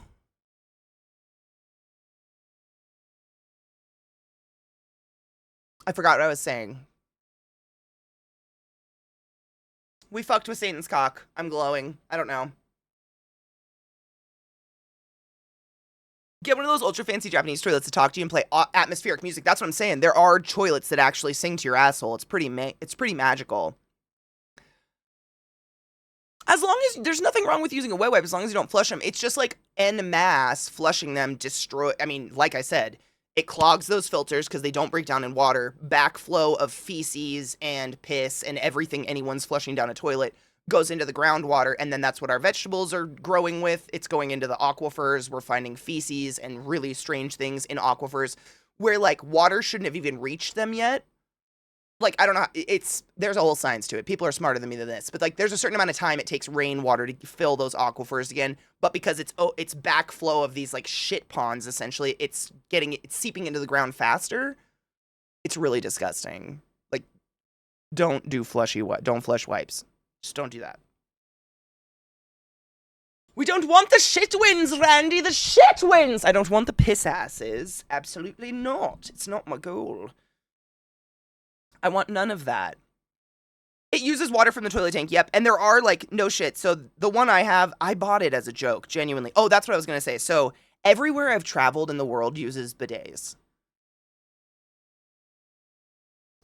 Everywhere. Even in places in Greece where there's no toilet, it's quite literally a crack in the ground, like a hole in the floor. They still had a hand bidet. Like, everywhere I've gone has bidets. We are the last people to catch on to this. We are the poopiest butted country, I swear. It's crazy. That didn't even clue me in, though. And then I finally got one, like, as a haha joke, because Zach wouldn't shut up about the Japanese toilets he used in Japan. And I'm so happy I did. But we got the cheapest one, so it literally just takes water from the tank. Clean water, but it doesn't have any sort of heating mechanism. I think Kakie's the one that coined this, because they have the same one. We call it Poseidon's Kiss. Because just freezing hot water. Yeah, freezing cold water just shot straight up your asshole. But, I mean, if you think about the shit on your hand with a tissue versus water, you're like, yeah. Yeah. It just makes sense. It's shit. What the fuck?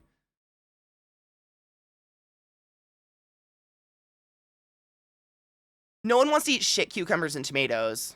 At least not human shit ones. I'm cool with cow shit and stuff, but human shit. It was cocky, that's what I thought. Yep, that's where the Poseidon's Kiss came from. And it's so true. I'd never seen one in the UK till we bought one. Okay, UK aside. Everywhere I went in the UK had real old toilets, though. Like, even Millie's house, it had, like, the pull cord toilet. Like, a toilet that I was like, the ancient butts of my father's fathers may have sat on this toilet. You know what I'm saying? So I don't know. I haven't seen, like, a modern one to even have, so I don't know how you would rig that up. UK bathrooms are interesting, though. Like, you guys have no outlets in your bathrooms. A lot of them are carpeted. At least, I've only been in older ones. But it's old. Like, I don't know if that's part of the you can't change anything, so you've got to have moldy carpets. I don't know.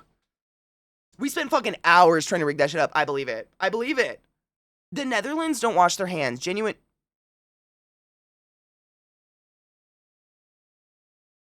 It's so bright. I'm so sorry. What? Like, statistically, they actually have the poopiest hands?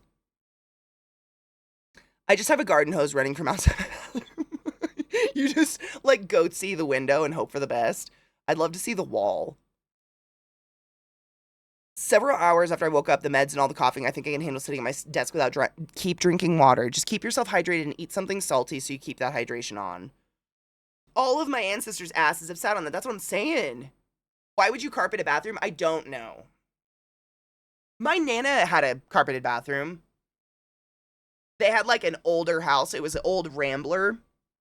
And it had brass fixtures, Pepto-Bismol pink everything. Like, Pepto-Bismol pink sinks, Pepto-Bismol pink, like, jacuzzi bathtub. And, like, kind of a dustier rose Pepto-Bismol pink plush carpet. Stacked. You know, the ones that, like, you could... And I guess that was just a thing. I always thought it was gross. Even as a kid, I'm like, oh, the carpet's wet. Why? Yuck.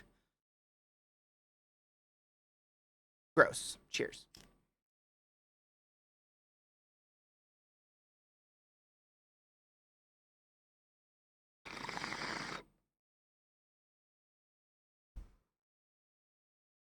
Yeah, we generally have carpet unless you're rich for tiles or laminate. It's wild. That's not really a thing here just because of the water damage that may or may not occur. Don't smoke yourself, bowl. Warning now, my resub renews tomorrow, but since you won't be here, I'll be here to smack you in the face the second you go live when you come back, Kay. It is so bright. Sorry, the snow is out. It's so you don't slip and break your neck. We use bathroom carpets.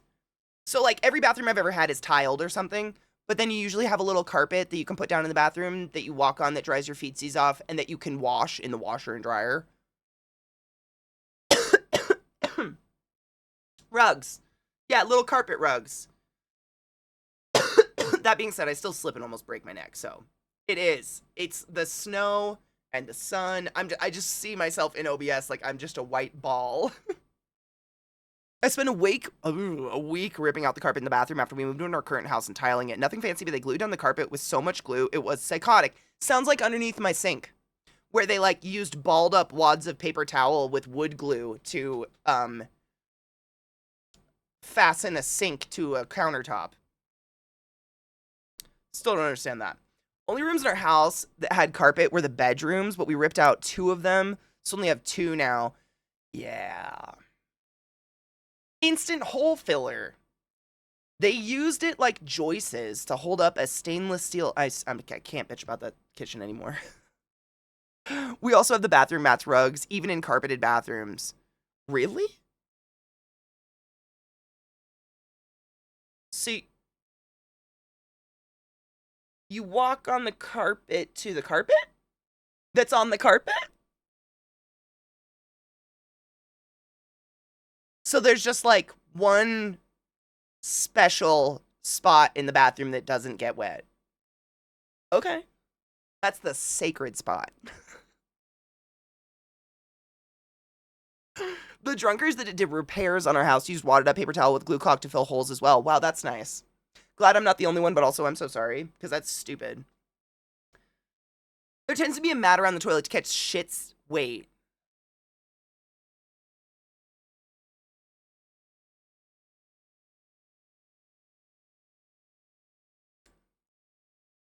I'm just trying to calculate whether or not I want to know how shit's getting out of the toilet.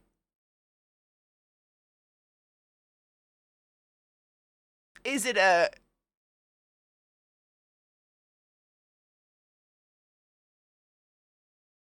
Yeah. Okay. I mean, you never know.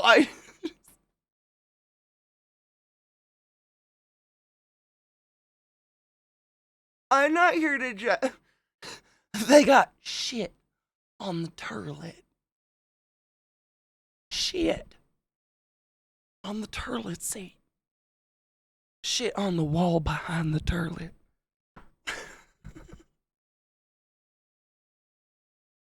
When I still have to rip out the carpeting in the kitchen carpeting too. Also as gross as the bathroom carpeting, but the carpet's glued to asbestos tiles. Oh god. Do you have to like hire someone to come in and take care of that? What do you do? When we replaced my kitchen flooring, we found out that they laid down a piece of plywood to lift the kitchen area up, and then another piece in front of the sink to cover up previous water damage. Sounds like my house. Love that shit. Love that shit. Genuinely though, if you find you get splashback or like you're worried about piss getting around your toy, sitting to pee is honestly like the best option. Sitting to pee takes all the pressure, at least most of the pressure, off of your prostate, which leads to elongated prostate health in general. Which is, I believe, prostate cancer is still one of the leading causes of death in men, genetically, assigned men at birth. Sorry, hiccup. Sitting to pee is great. You should do it when you can. It's kind of nice just to have an excuse to sit for a second, to be honest. I mean, true dramatic, but I was hoping that, I mean, and call me out here, but I'm hoping that if shit is oozing up round the turlet, that we're not just putting a fancy little cut rug there, and that maybe we're assessing the wax seal. I'm assuming. God damn. I am assuming. So call me out here if I'm wrong. You know? Like, can you fucking imagine going to someone's house and shit like actively is oozing up around the base of the turlet, and their choice is a carpet, like a fancy cut carpet? I have a question. If you have that fancy cut carpet around your turlet, when's the last time you cleaned it? You don't have to tell me, but I want you to think about it. I know. I think I need to do something. This is crazy. It just keeps getting brighter. Is it more snow? I think it's just more snow. AMAP guys and trans girls, go get your prostate checked. Even if you've been through lower op, you still have one and it's still affecting your health. 100%. Yes. And I don't care what you're assigned at birth, check your titties on top of that. Check all your stuff. Like a nice white check. Absolutely not. Living in my house that was built in the 60s. My grandma bought it in 2003, 2004. We found some interesting, that's my house. I think this house was built, I want to say the 60s actually. And it's just like the strangest things that people decided was an appropriate workaround that I'm like, wads of wood glue and paper towel instead of the steel bracers to hold up a stainless steel inside of a granite countertop. Okay. But, huh? Why? What are you doing? Things like that. Finding, or like, God damn it, it's so bright. One thing that I've been running into, and I was talking about this yesterday, but like, I have dogs, and dogs fling things all over the place. I hope they're just eye boogers. I have no idea, but every once in a while I find like these black snot things, like at the eye level of the dog on my walls, and I go to wash them off, and when I look at the rag or the sponge I'm using, it's all white. Like I'm literally washing the spackle off my walls. So something I've been doing recently is going through and repainting all my walls slowly but surely with a latex-based paint so I can wash them without eroding the walls away. Like, who the fuck doesn't paint over spackle? I'm not a contractor, I know better than that. Asbestos tiles aren't too terrible to remove. You have to ventilate the work area and wear masks, as well as try not to rip the tiles in half when you remove them. The real problem is you have to dispose of them specifically. Yeah, that's what I was thinking. That's why I was thinking you'd have to hire someone special. We had carpet in my bathroom growing up, and my mom would take that to the laundromat quarterly until they remodeled in the late 90s. Wait, the entire carpet? Oh, it was like a room-sized bath mat. I was like, she ripped it up? What? Yes, Dream, exactly. Literally, like, my walls just disintegrate if I try to wash them. And I'm not a crazy person that just washes the walls. They have eye boogers on them from my dogs. It's disgusting. But I've been doing that for years now, and I'm like, I have to paint them. I have to do something. So slowly, it's been working from the baseboards up with some sort of latex paint, just giving it a base. Because who does that? Who does this? I also have wallpaper over paneling in the house. That's nice.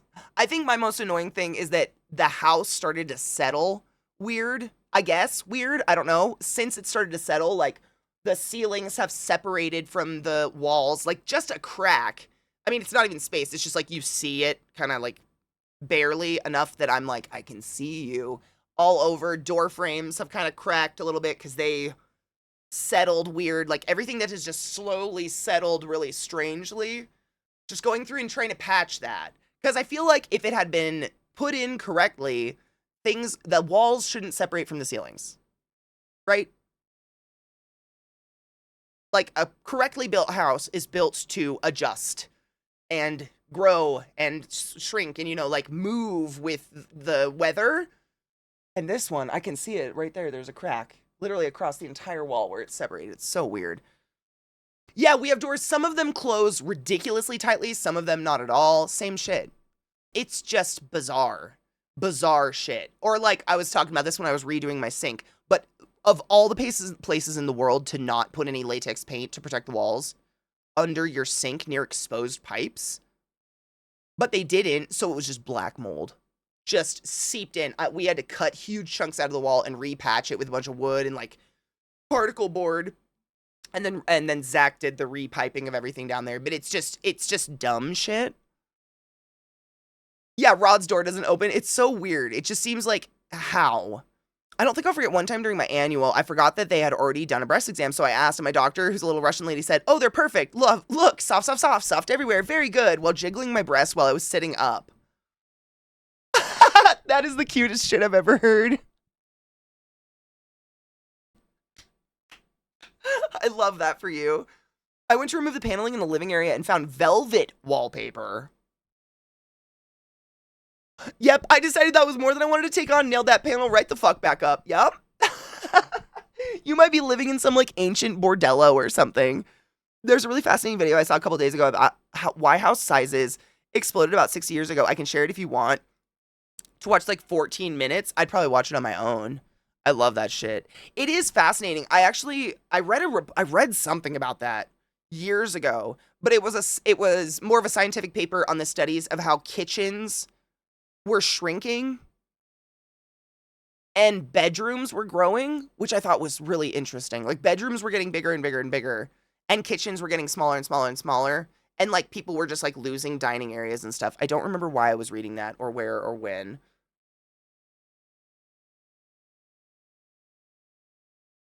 Bobo.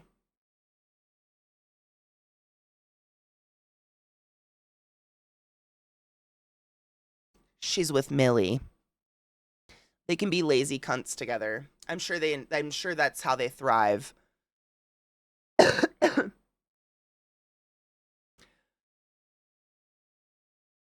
Your door's like, so your door is really settled. So like literally the lock doesn't, or what is it? The mechanism. I gotta change this light. It's crazy. Sounds like they did a quick and dirty foundation pour for your place where they didn't take the time to level and settle the ground under the foundation pour when they put it in. So the ground under your house settled as it sat under the weight and they shifted our foundation slightly. And now all the squaring on your house is slightly off. 100%. It's not level. Like if I put a marble in my kitchen, it rolls. Very slowly, but it rolls. Yes, we aren't level anymore. That's exactly probably what happened. The specific thing for this video is a gang nail plate. The inventor did so to strengthen houses in Florida to withstand hurricanes, so inadvertently enabled McMansions. Creepy. It's not, I don't know, like, the rules around what you can classify as basement. It's not a living area. It's a cellar. But it's the entire width, it's the entire size of the house. Just down, and you can only access it from a cellar door outside. But I think it's like the like in order for it to be considered part of the house, like a basement or another floor of the house that is functional and livable, we'd have to lower the floors or raise the ceilings or something.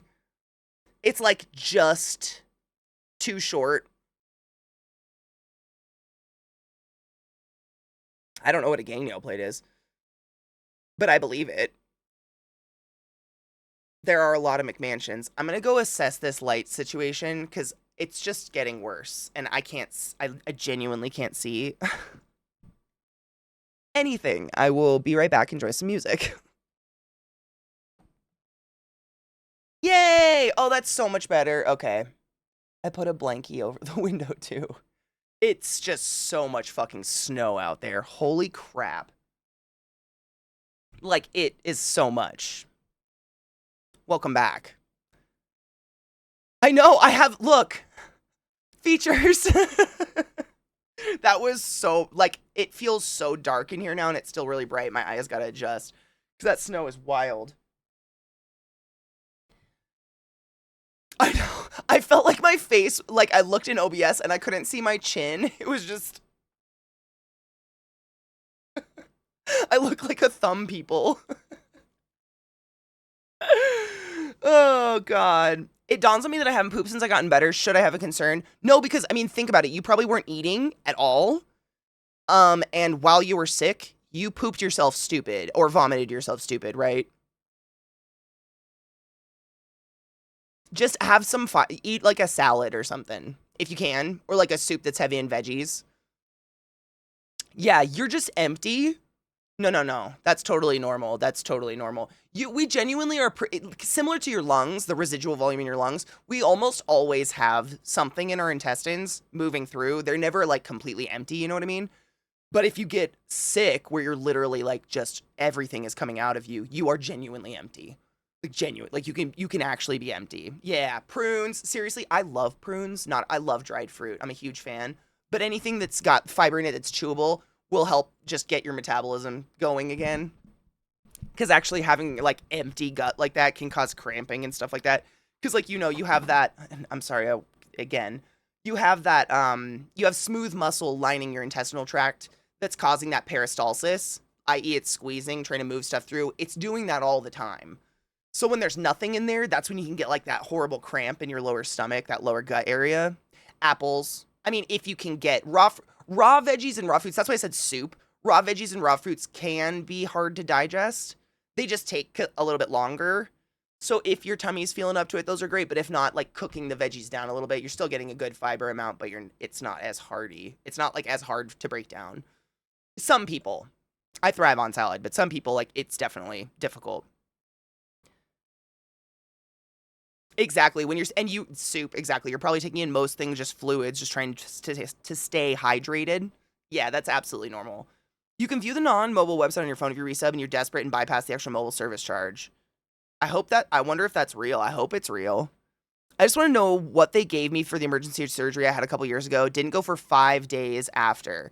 So, what do you really want to know? Because I could probably tell you. What happens is when we put you under, we give you like a cocktail of muscle relaxants, amnesic, knock you out drugs. And like I said, your intestines are lined in smooth muscle. So anytime you take something that is a muscle relaxant, it is going to slow down that process exponentially and make it not work as well. So like for instance, people who get on narcotics addicted to narcotics, i.e. heroin, things like that, they will oftentimes not shit for months. And then they come into the ER and we have to surgically remove a football out of them because there's nothing happening. It's just packing in and staying and bloating. It's real sad. It's really scary. Really scary. So like anytime that happens, surgery, we're probably giving you stuff like that. Absolutely, that's a thing. I love minestrone soup. Are colonics bullshit like for a regular person? They're pseudoscience. If you have if you don't have a fucked up gut and you're eating appropriately, i.e. some vegetables, some fruits, some meats, some breads, getting your normal daily values in, there's absolutely no purpose to shove a bunch of saline water up your butt. That being said, it has been used for like excessively constipated people and stuff like that, but like no, there's, as far as what we can tell in medicine, it is mostly used in like Gwyneth Paltrow circles or in eating disorders. A lot of people have replaced laxatives with chronic colonics. And it doesn't do anything. It does not cause weight loss. It does not actually make you lose weight or do anything like that. It just washes every fucking little ounce of shit out of you and makes you feel thin for a day until you eat again. I'm going to fuck you with Satan's cock. Thank you for summing to the class, keeping the classy alive and giving it any swings. Go forth and be consensual in all the ways. Nate, I fucking appreciate you. That's a lot of goddamn months. Another reminder, we haven't been to Thailand. Damn it. Path of Exile is pretty fun. I know. It itches my little I like numbers itch in my brain. Yes, anesthesia, absolutely. Yes. It can absolutely lead to that. Abso-fucking-lutely. For extreme constipation, I'd rather use the ultrasonic method in a hospital. There's so many other methods we can use, but I know that sometimes in very, like, for instance, I had a patient one time where they came in short of breath. That was what they presented with. I've been very short of breath for a few weeks now. I feel like I can't take a deep breath. So we take them into CT and we do a scan. And when we're looking at your lungs, we do a scan of the belly button to about here, the whole functional airway system, you know what I'm saying? And this person, like, looking at the scan, it looked like their lungs stopped above their nipples, and it was poop. Like, they were so constipated that every part of their intestines was absolutely bloated and just full of shit, that it had expanded and pushed their diaphragm up into their lung volumes and caused them to lose a lot of lung volume. It was wild, and they did some sort of colonic procedure to help loosen all of that because we didn't know what else to do. Like, if we gave them Senna, we were worried that, like, whatever was at the end of the tract was too hard and bulbous to come out, and everything at the beginning would liquefy, and it would cause tearing or something horrible. Like, they didn't even know. They were just short of breath. So many people live chronically constipated, it's pretty wild. The statistics are up there. They just don't know because we're in these cycles of like fat-free diet, carb-free, et cetera, et cetera, et cetera, as opposed to like, how do you feel?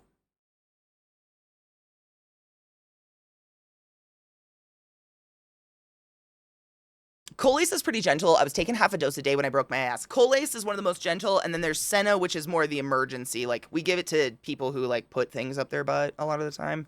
Because what Senna tends to do is it causes your intestines to flush with liquid and it takes all the hydration from the rest of your body and flushes your shit with it and just makes it liquefy, which tends to flush out whatever you've put up your butt. That's understandable, Tazi, though, because carbs have a lot of sugar, so you gotta be careful with that stuff. No shit, chalk zero is a good source of fiber. 3 caramels a day is 100% of your daily recommended fiber. Really? I didn't know that. Jesus. I had to unsubscribe from the email list, Glut. I do not need an email from Chalk Zero? Were they emailing? I frequently at the other end of the spectrum of this conversation. That can be bad too, though, like having the piss asses because you're constantly being dehydrated. Like if you literally have like liquid shit more often than not, I'm sure you already are, but make sure to talk to a doctor. Because you can dehydrate yourself. Like people who have constant diarrhea, what happens is your body ends up flushing all of its fluids, which tends to come with all the sodium and potassium that are necessary for muscle contraction, i.e. heart contractions. So when you're constantly doing that and you're constantly depriving yourself of those necessary things to make your body work, it can lead to chronic low blood pressure, chronic low heart rate, fatigue, issues. Talk to someone. I hate that shit. I block them immediately. Prolific senders, I can't take them. Tummy issue people rise up. I mean, I feel like so many people have tummy issues. Like, it's more often than not. Drink so much water, but I'm sure you know this. Again, I'm preaching to the choir, but make sure to get electrolytes. Like, if you think of a cell like a bubble, and there's a certain balance on the inside, and then there's, like, ports on the outside, right? There's, like, chloride ports, and there's potassium ports, and there's sodium ports. And there's a certain level of water that has to be in there, and a certain level of sodium and potassium counteracts that level of water and maintains a balance that we want all the time that leads to like good balance and good energy and shit like that.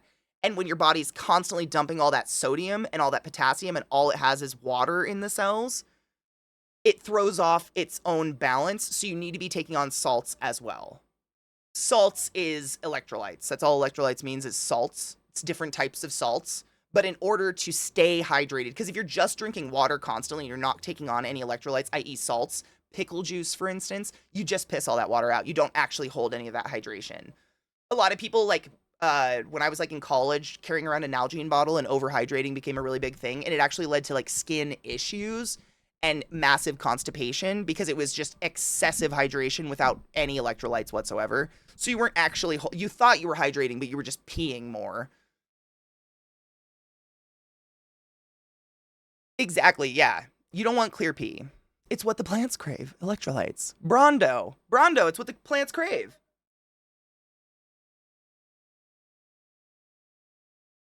If you're allergic to bananas, avocados might be a way to go. They have almost the same amount of potassium as bananas. You know what has the most potassium? Bell peppers. And calcium. I think calcium as well. Avocados, I think, have more potassium. Bell peppers have a ton of calcium, though. Right? For vitamin C, what is it? Bell peppers are like one of the best things you can eat. They're like better than oranges and shit. I'm trying to think of what it was. Might have been vitamin C. Raisins are good for potassium, really? Would that mean grapes are good for potassium?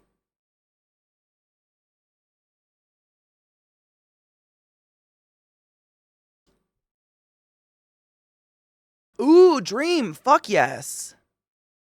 Yay, might. Oh, I'm happy. Good. Potatoes with skin have more potassium than bananas. Yeah, and I think avocados are similar. Avocados are like crazy high in, how do grapes lose their sugar when they dehydrate? It helps to get some salts. There are a bunch of good powders you can mix in with it. 100%. All those, like, there's different, like, I mean, that's basically what, like, Gamer Sups is and that other one. What's the other one? G Fuel? All of those, like, additives, that's basically what they are, is just electrolytes. That's it. Go, Pikachu. Come out. I'm gay. What do you do with plantains? Do you cook them? Kilomento, thank you so much for subbing to the class, keeping the classy alive and giving any swings. I fucking appreciate you. I popped in now with you guys talking about my tummy issues. I've been having such bad bloating after drinking from the holidays. I feel like everybody is. Those are Jesus's calories. Drink water, hydrate. It's importante. The Hubs fries them. I love them fried. I was fed them raw the first time I ever ate them. I didn't like it. It was chalky and strange. Like, to each their own. Not my jam. It was weird. Yeah. Cooked, they're delicious, though. Who hated you? I don't even remember. I'm trying to think why. It was definitely just a sliced up plantain, like a banana, and it was gross and chalky and like. But I learned that's not how you're supposed to fucking eat them. Yeah, you fry them. You either fry them and like caramelize them or you fry them into chips and stuff like that, and then they're delicious. I eat as much and just poop it out so much. I guess I'm lucky that I'm fairly regular. I mean, you are. I think people with good digestive systems are very blessed. I have salt stick electrolyte fast chews that I take a few times a day. I have dysautonomia. Automia? So I don't hold on to my electrolytes, and they help a bit with my levels. So you basically have to take extras. I drink apple cider vinegar. Oh, I've tried. It's so gross. It makes me so nauseous. Foo-foo? Wait, is that like,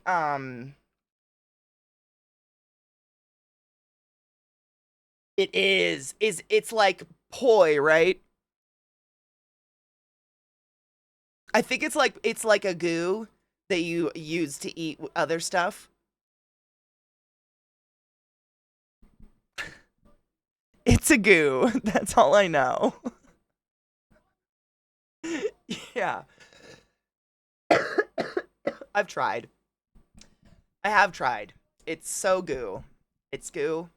I don't know, man. It's like eating that stuff that people play with on Instagram. Slime. I'm just a fucking weirdo though. Textures, man. Some textures just it could be the best flavor in the world, and it's the goo. It's natto from Japan. It's poi. It's that goo. It's goo. It's terrible. I don't like it, but it helps me a lot. Dude, if it helps you, absolutely. I've tried it, and I swear it made me feel more sick than before. Like, my whole body got really, really hot and flushed, and then I just got super nauseous, and my mouth wouldn't stop watering like I was gonna puke forever. I don't know, vinegar. But when I was a kid, no shit, like, I loved vinegar so much, and I think this is why I might have an aversion to it. I remember it was like an Easter. I was like 6 years old, and I don't know if you still have to do this, but back in the day, you used to have to, when you got the egg coloring kits, you'd add a little vinegar to it, to the little pill thing, and it would like fizz, and then you'd add water or something like that. I don't remember. Anyways, my mom left the bottle of vinegar on the table, and one of my friends was like, "Have you ever tried it? It's so tasty." And we both sipped it, and we got obsessed, and we drank the whole bottle, and then just like vomited so much puke. My mouth is watering thinking about it, and ever since then, like the apple cider vinegar just like. I know. I remember this event. Like, I remember it was the tall, skinny bottle with the weird white plastic, like, thing, kind of, so you didn't overpour, or, like, it prevents bubbles or something when you're pouring. I don't know. You know, the little white plastic thing, and we were just, like, sipping off that until the whole thing was gone. And my mom just cackled. It's making me hot thinking about it. I have to stop. How are you guys doing? How's life? Oh, if it's a staple in a culture, I'm sure you, like, get used to that. Part of my, I think, issue is I grew up in, like, one of those, like, tragically white households where it was, like, white bread with shit on a shingle a lot of the time. Like, really no textural variance. So I like a lot of different textures now. Like, I've gotten used to them and I've really gotten into them. But the gooey is something I just, like, I can't, I don't know. My mouth can't get over it. Like, get over yourself. But why do you drink malt vinegar? I like my malt vinegar on French fries. That doesn't fuck me up. And like having apple cider vinegar in stuff doesn't fuck me up. Like I've had it in a sauce and stuff like that, and it's delicious. It's just like some, people have told me like for a tummy ache and stuff like that, have some vinegar, and I tried it and I just felt fucking terrible. Oh, life, our hot water tank died last night, so there's that. I shouldn't have asked. Yay! What a perfect time of year for that to happen. Good fucking lord. Oh, 100%. Yeah, let's not be racist ever. It's like preaching to the crowd, but every once in a while someone decides to be dumb. Imagine I applied to 2 jobs yesterday before I annoyed. Nice. That's not bad. I can't eat oatmeal, malt-meal, grits, cream of wheat, porridge, poi pudding. I can get into some puddings. It depends. It really depends, and a very small amount. But like, my mom, she used to make like chocolate pudding when we were kids, which I'm sure is very common for a lot of households. And she'd pour it into little cups, you know? And then I just have this fucking disgusting visceral memory of like my brothers and my dad would like pick the pudding skin off and like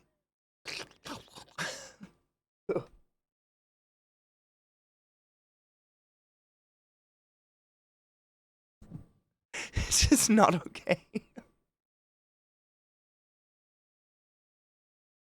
I know.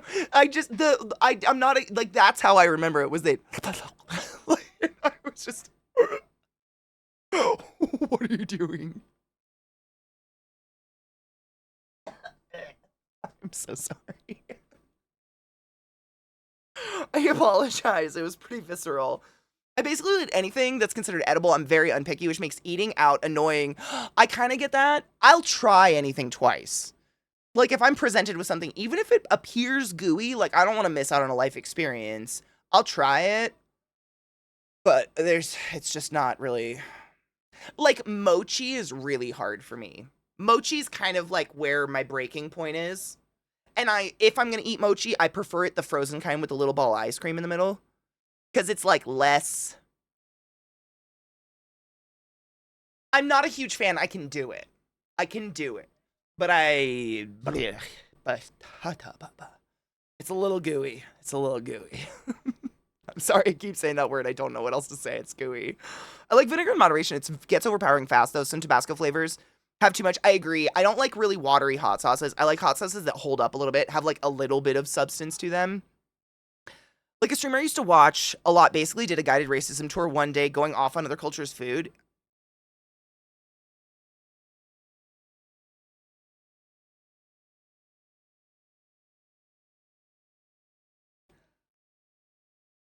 I would not go back either. I don't know what to say about that. That's sad. I'm just.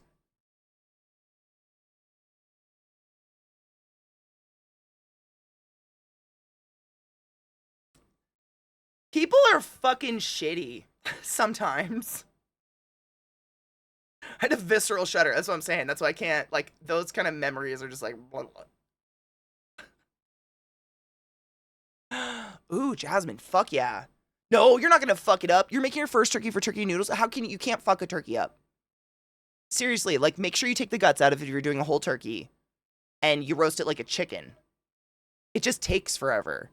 Read the internet named Vinegar Boy. It's a great tale about how dumb people are and how they get beaten by the honest hero. The inciting innocent as a teenager that he could get drunk from vinegar. You know, that checks out. Can't do mochi. I get it. It's squishy. I remember one of my dad's wives being real into making this chocolate pudding, but it was kind of chunk.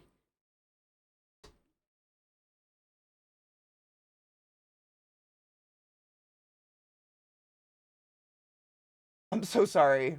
One moment. Why was it chunky? What?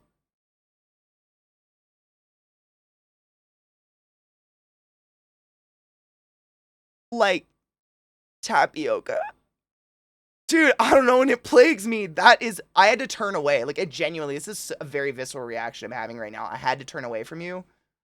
All of you. That is fucking gross. What? Absolutely not. Yeah, thank you. No. Mm-mm. Thank you, absolutely not. I'd like that not. That's what I'm saying, McTaggart. I like the mochi that's frozen with the ice cream, kind of, but I'd still just take ice cream if I could, because the mochi is not my favorite texture.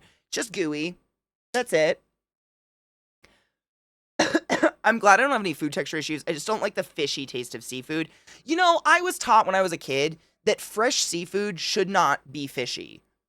Like if it was caught and frozen within an appropriate amount of time, it should taste like the ocean, but not like that fishy flavor. But I grew up like on the ocean, so I don't know. That's my only issue is like And it's a weird, it's like my brain tells me it's not cooked. It's raw and you're going to get sick. That's where it comes from. There's been a couple, because like, there's been a couple of times in my life where that was genuinely the case. Like, I remember them viscerally. For instance, Tomato Street, Spokane, Washington, ordered a calzone. Literally the last calzone I over ordered in my entire life, and I was in my early 20s, and the inside wasn't cooked. So as I was eating it, it was like the mozzarella stretch, but it was raw dough. And I put it in my mouth, and I'm not gonna fuck with you as much as that was terrible, but like saucy, lukewarm, raw fucking dough in your mouth. I just horked, literally. Like, I had to excuse myself, and I've never eaten a calzone again. And it's little instances like that where it's just like, my brain goes, absolutely fucking not. It's raw and you're gonna die. It's weird. Wet bread, like even fully cooked bread that you have now made wetted by a sandwich and it's like soggy and falls apart. I can't fucking eat it. It's textural. It's that's it though. Like, I love weird food. This is literally the reason I travel, is to experience cultures through their food. I will always try everything twice. I think that's respectful. Like, I'm never going to turn down anything by sight or anything like that. Like, I'm totally into the experience. But I would hope someone is the same way here. If they wanted to try food, try it twice, and if you hate it, I'm not going to be offended. That's fine. At least you had an experience. You did it. Good job. We're all so proud. It's like rancid, right? I feel like chunky pudding would be too much of a drag. I hate it. Shun the chunky pudding!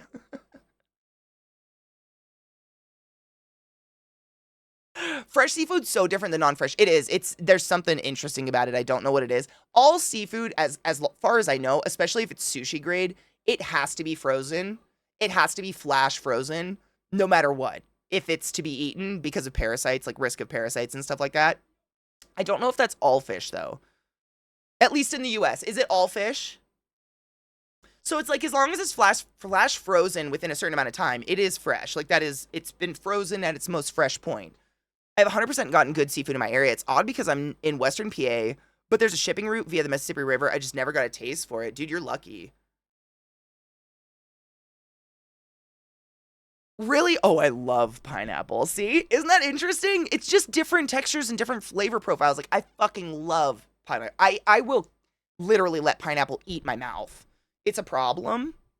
I have to, like, take it easy with pineapple. Otherwise, I'll let it disintegrate the inside of my mouth. I love pineapple. Citrus, like high citrus where it burns a little bit and it's almost sour. Oh, fuck yeah. It's really bad. It's fucking raw, you donkey! What am I? An idiot sandwich. I'm Thai. We love the fermented extra fishy flavors. Many things are fermented fish paste, but it's like a salty umami bomb. I was gonna say, like, I had a lot of that shit when I was in Thailand, and it never tasted fishy to me. I don't know. I think because it's fermented, that fishy tang is gone.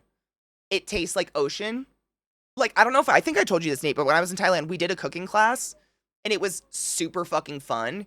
And we learned, like, the legit way to make a bunch of Thai different dishes, and we used so much different fish paste and stuff, and I was like, I don't know what the fuck this is. But you take the paste, and you actually, like, fry it and break it down in the oil and stuff, and then you add all these other things to it that breaks the flavor down, and I never sensed fish, ever, and I literally have seen how you make this shit, and it's barrels of rotting fish and bean paste in the sun for years. It's crazy.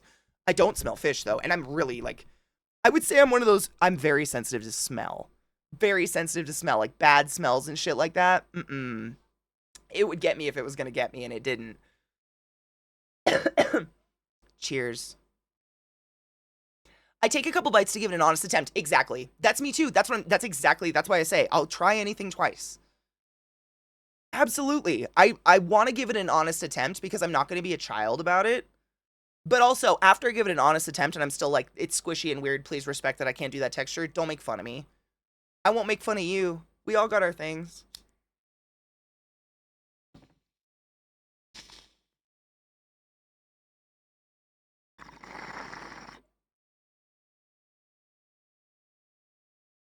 Good, Alexis. It should have never been there. I love the flavor of citrus, the texture of the pineapple. Oh, like the stringy texture. It's kind of woody. We recently started getting some seafood that actually tastes decent, but I need to research the companies and make sure they use ethical practices. That's what I do too. I love the ocean so much, and the overfishing shit's crazy. You want fish flash, frozen, or cooked through. Even super fresh seafood has the fishy taste mostly. Only a few deep sea fish don't. That kind of makes sense. Worcestershire sauce. Is that Worcestershire? Or is that a different sauce? Help! Okay. I was like, there could be another one. I don't know. Wash your sister's sauce. Yeah. There could have been another one. I don't know. I'm packing a keef bowl if anybody wants to join in that. No nonsense. I do try. I really do. Unless that shit is still moving. Oh, 100%. Okay, I will say that. I'm not going to eat something alive. Unless it's a vegetable. I mean, I don't know what happens. But like on my Instagram, for instance, I love to look at food TV. I love watching like cultures around the world cooking stuff out on a grill, like old school style. I love watching that stuff. And for some reason, I started getting fed videos of people slaughtering and butchering animals beforehand, and I had to go through and like, I'm not interested, block, I'm not interested, block, I'm not interested, block, and just start fucking getting rid of it like rapid fire. Because I'm well aware of the circle of life. That is not what I want on my Instagram feed by any means. At all. Like, like the way I caught on is one of them I clicked on because I thought it was a cooking video, and it showed this guy, like, it looked like he was about to take a chicken and slam it on a counter, and the text said, "We only show animal torture videos." How is that allowed? I reported that. What's happening?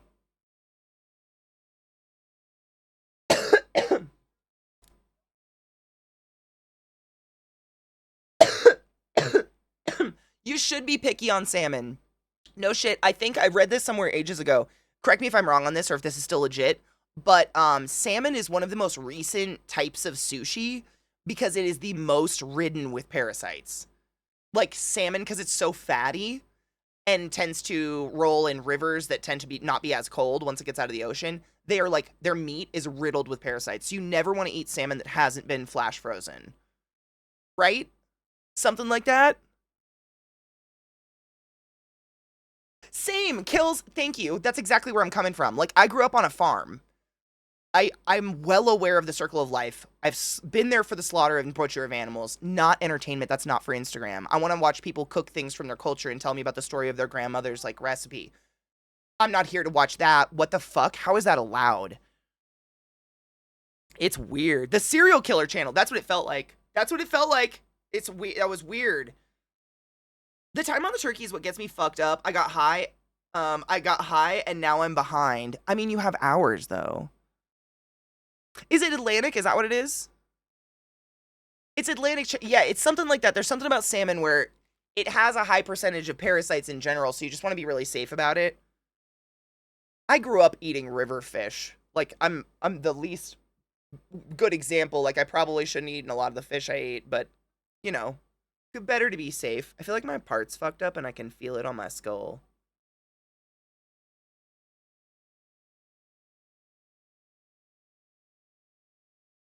I have chickens. Sometimes they need to be replaced. 100%. That's what basically it was like. Every time you got a new batch of chickens, if one ended up a rooster, that was, oh yeah, now we get to do that. My family goes fishing for salmon and we don't eat it. Store-bought is gross. I have no idea. Wait, you go fishing for salmon and you don't eat it? What do you do with it? Salmon farms are incredibly damaging to the ocean environment, so I would avoid it on principle. Good to know. Avoid salmon in general? I don't like, I mean, coming from a Pacific Northwest girl, I know. I fucking hate salmon. And it's just over inundation. I have had more salmon in my life than is necessary. It's like a fucking culture up there. I don't know, like, for holidays and shit, my whole life, it was, we're getting a salmon. And it was just that huge fucking salmon steak, and they cooked it on a board or something. And I just, like, I never understood what was special about it. It's not bad, but it's like, we could have steak. This is, what? I don't know. Like, the moment I got away from the Pacific Northwest, I was like, no more salmon. I'm so fucking over salmon. So I am down. I do not buy salmon. Like, I'm over it. I just fucking don't care for it. I've eaten so much fucking salmon in my life. I can't. Oh, don't eat it unless you catch it. Okay, yeah, 100%. I was like, why would you fish it and not eat it? I'm sorry, I'm an idiot. I don't. I'm good. Yeah, I don't. It's just too much. I've eaten so much salmon in my life. I'm over it. You should check out Mark Wiens. He does a lot of worldwide food blogging. He particularly loves Thai food. Oh, yes. Thailand in general had, you know what? Honestly, I'm going to say it had the best food I've ever eaten in the world simply because I don't remember eating anything I didn't like.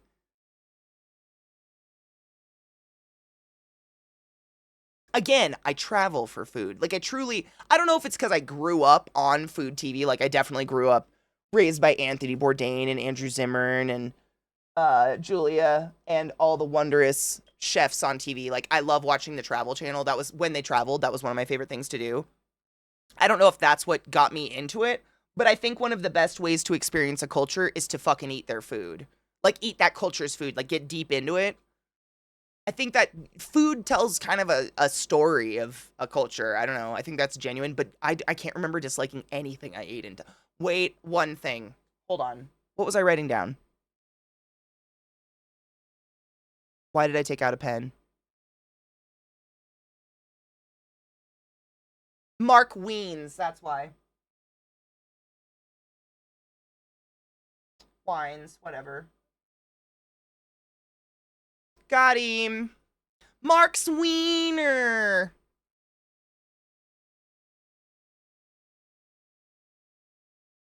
Everyone in my house loves salmon, but I just recently started being able to eat it. It's okay to eat salmon. It's ethically caught, I think. I mean, at the end of the day, you do what you can afford to do, right? Like, not everyone is in a financial space to be ethical. It's a point of, like, get food in your bellies and have a roof over your head. But I think we all try to be as ethical as possible, right? You just want to be safe about it. Don't get a parasite.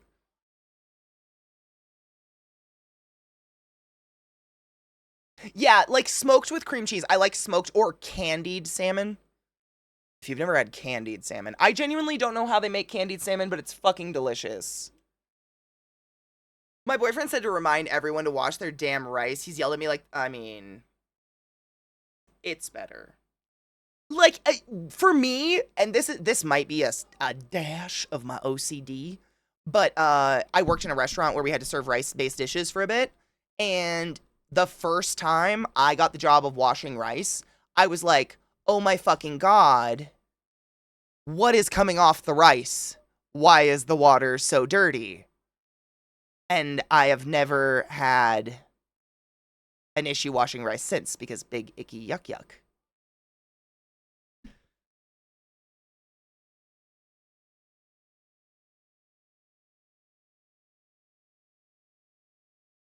Would farm-raised salmon not be ethical? That's what Scott was saying earlier. Salmon farms are incredibly damaging to the ocean environment. I wouldn't doubt it, but I don't know any background on that. I probably did when I was in school at one point, to be honest, because we did study a lot of ocean stuff, but I don't know anymore.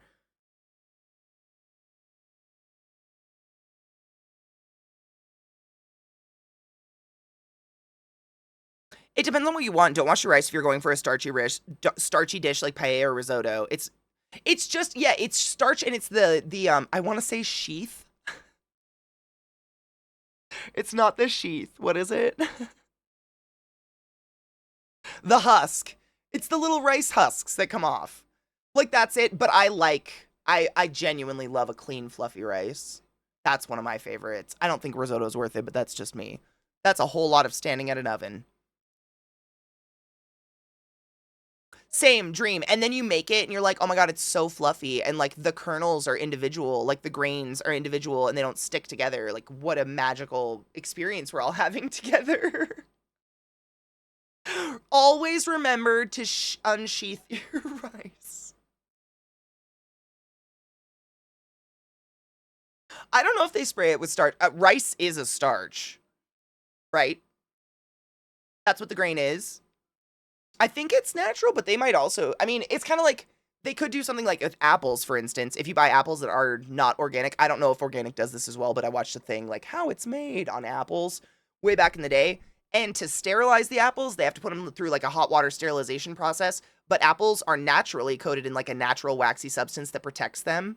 So when they fall off trees, they don't like immediately bust in half or bruise or anything like that most of the time. And so they actually like re-wax apples. They like put something on them. It could be something like that. I don't know. Unsheathed rice? How scandalous.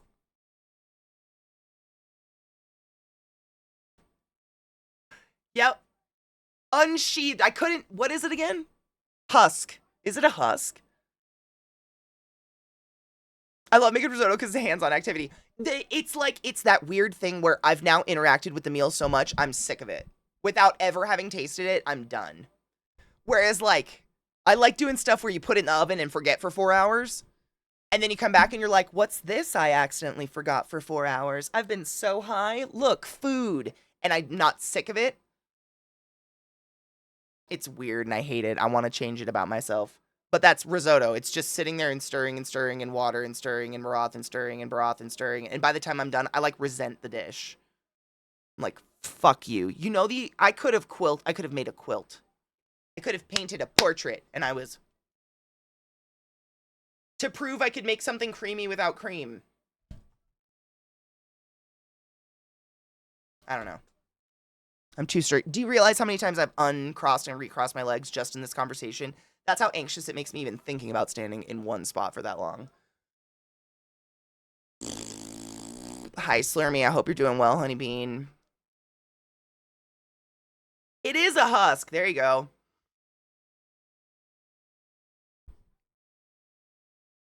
Cut, uncut. Oh, bless. You know what's funny? Some rice is a little split if you look at it. That's how I burn stuff. I forget all night. Thankfully, my house is so small, there's nowhere you could be that you wouldn't hear that timer.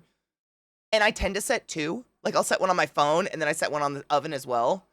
But, like, genuinely, like, I am less than 6 feet away from my oven as we speak right now. I can hear it everywhere. So I can't, but I could see that. I could absolutely see how that would happen. Food that I could just throw in a pot or in the oven, forget. Yeah, same. And all of a sudden, it's like in 3 hours, your house starts to smell like pot roast, and you're like, why does it smell so good in here? Oh my God, because 3 hours ago I was intelligent and put something in the oven. Yes. And it's amazing. You just have food. Doing a lot better. Good. Head is pretty much recovered. Now dealing with depression-related brain fog. I understand. I've had that before. I relate it to that fucking, like, post-migraine fog. It's like, it's gone, but now I'm kind of like, I feel like I'm waking up all day. Just kind of like rubbing the sleep out of your eyes or something like that. Is that not? Yeah. Everyone's mind is a disaster zone. Some people just put up more cones. Or flares or whatever. Keith Bowl, cheers.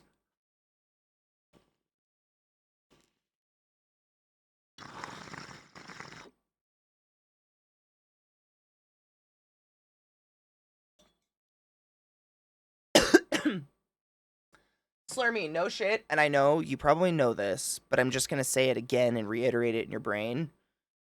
Going through some mental hurdles, i.e. a bout of depression, or what I like to call the silly sads, is equivalent to running a marathon without any training.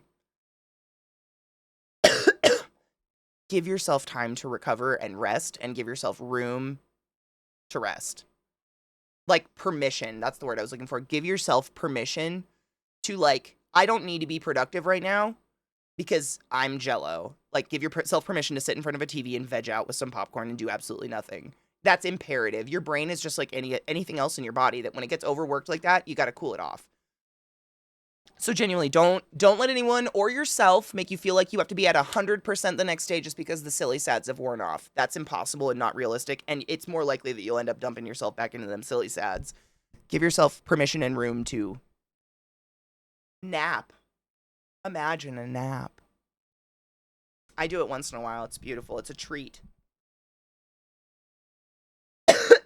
I call them the silly sads because they're oftentimes not triggered by anything real. They're just our bodies becoming a little chemically unbalanced, which there's a really good song. Actually, it's the next song coming up. It's called Alkaline. It's really good and associated to this. It's just a chemical imbalance telling us that the world is ending and that we're, living in a state of dread for a while. They're silly sads. Like, I acknowledge it, but it doesn't mean they're not there. Oddly enough, this is the exact thing I'm talking to my therapist about right now. Really excited to see them again next week. My therapist tells me this shit all the time. It honestly, it helps me reiterate it to myself when I say it out loud like that sometimes. Like, I need to do that for myself sometimes too. I'll go through, like, you know, I've told you guys, I'll go through these probably mildly manic periods where I'm like, oh, I'm going to clean all the walls and paint all my baseboards and replace an appliance and rip into things. And I do that. And I'll do that for a week. And then when that wears off, my brain is like, you still need to be that level of productivity. When that level of productivity is not realistic for literally anybody, that's insane. The amount of things I can accomplish in one day sometimes is not real and not sustainable. And I have to tell myself, like, if laying down and taking a nap sounds like it feels good, it will feel good. Like, if it sounds like a great idea, it probably is. And then I got to stop fighting it and wearing myself out to the point of utter exhaustion. You know what I mean?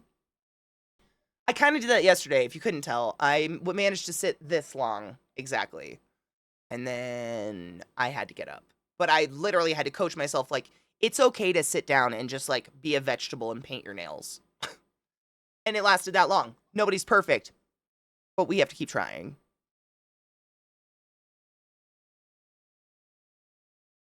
Bloodsport's a fucking gorgeous. Have you ever, do you want to see this video? It's actually live. Hold on. Since we're just chilling. It's him playing piano and singing. Never heard him talk about that ever. I've never heard him talk, like, say, like, shame on people with autoimmune diseases for not, like, that would be just terrible. What a horrible fucking thing to say. But yeah, it's more like, you know, I find it akin to stay classy. Everybody defines classy different. Zach hates it. You're not classy, though. Classy is like pearls and, you know, the Chanel Tweety cardigan thing and the coiffed hair and red lipstick and red nails and looking perfect and being polite and having good diction. And I'm like, no, it's not. Classy is how you treat other people. And in general, just being a decent human being. But like, everybody defines something different. I feel like it's a tagline that's more encompassing than that. I hope. That's just how I take it, though. Genuinely. I hope. Because what a terrible thing to do. That would be terrible. I would hope that is not. But I that's how I take it, is just fuck that fucking magical food shit. Fuck all that nutritionist, dietitian, fake, just pretty white bitch on the internet who everybody was like, how did you stay skinny? So now she's a nutritionist. Like, fuck all that. That ain't real. Don't live on cabbage soup. Eat something for your soul. But I don't know. Good afternoon, Chris. His other videos, a lot of them, he does weird shit and he talks about nutrition. He talks about getting in shape and working out and stuff like that with motivational things over it. And a lot of the times he ends it with like calories in, calories out, or like count your calories.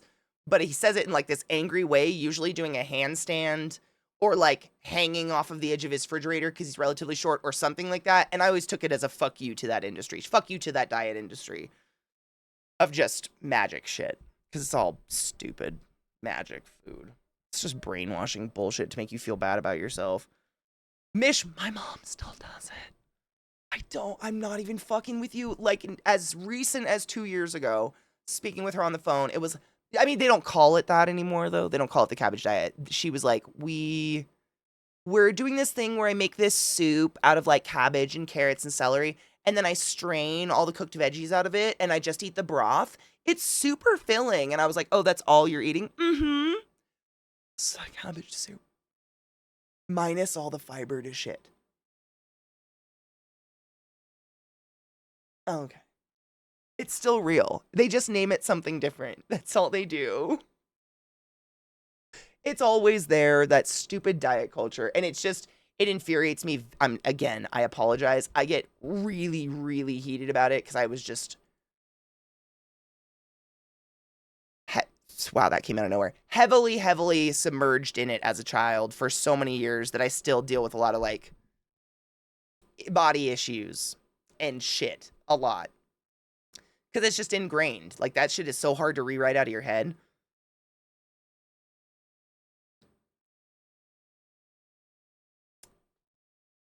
Movement by David. I don't think I've heard of them. I'm gonna write them down. Hold on. The keto diet, all of those, I mean, anything without talking to your doctor is really unsafe. Like, not only is taking on something like that where it's just misinformation across the board. Like I'm not kidding. I remember that. I remember the Adkins craze that turned into keto so quick, where people, they weren't eating healthy anymore. Like they were like, if I just avoid carbs, I'll lose weight. It wasn't about health. It wasn't about longevity of life. It wasn't about feeling good about themselves. It was just about, I'll get skinny fast. And they were coming in with heart conditions across the board, like in their 30s. Like we were getting 36-year-olds having heart attacks on that shit because they would quite literally just like gargle fat and not exercise or do anything. And it was crazy. And yeah, they lost weight, but like the cholesterol buildup in such a short amount of time was astronomical. It was crazy.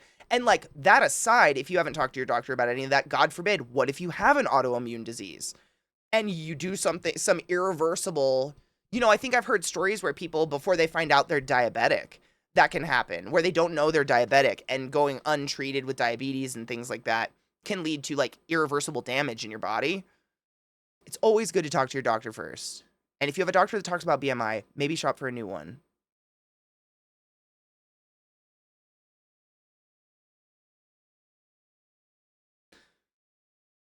"16 tips and tricks you can do to change your diet to lose weight." I hate that shit. It's all over. My fucking Instagram and my Twitter was just riddled with New Year's weight loss shit, and I blocked every single thing. All that shit I blocked so hard. I hate it. I think it's so detrimental to brains.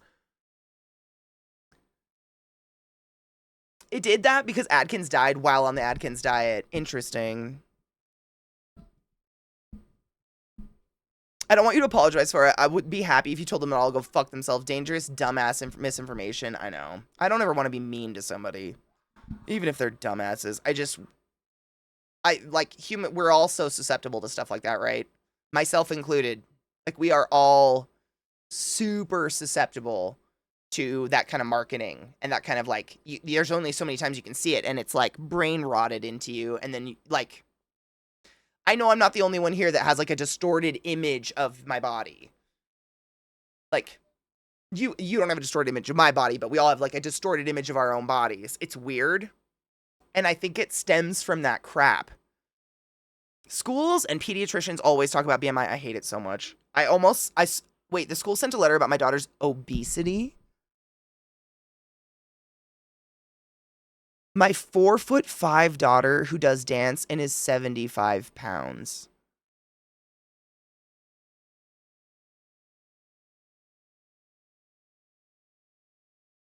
They didn't say anything to your daughter, right?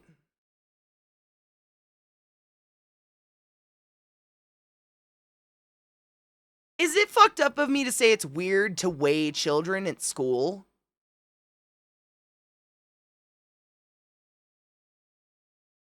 Why is that happening? Again, I'm very sensitive to this bullshit. Again, so I know I get really heated about it, but that's inappropriate, and that is the shit that leads to the brain fuckery that a lot of us have now, where we just have like these horribly distorted images of our bodies that are beautiful. Most of his content is calories in, calories out. Don't apologize. I was just super confused. No, 100%. Yeah, me too. Don't apologize. You're fine. Bish, you fine. She's 8. I mean, I'm saying it's crazy. Things that stick so early on. I was in 4th grade and I broke my arm. I think 4th or 5th grade and I broke my arm. And my mom was working or something, so my aunt had to come pick me up at the school, and they took me to the hospital. And you know when they take you to the hospital when you're a little kid, you always get weighed and measured. I remember they put me on the scale and they measured me, and I was just standing there like cradling my arm. And my aunt made them stop, and they were like, "Wait, put her back on the scale. How much does she weigh?" 80 pounds. And the way she said it, I was in 4th or 5th grade. Like, I was a fucking baby. And it's still there. I still can remember this incident. Like, that's how permanent shit. That's why I ask. Like, I hope to fuck the school. The school has no business doing any of that, in my opinion. I hope they said nothing to your daughter. And I hope all of this just becomes something we burn in the fire and ignore. Because that, like,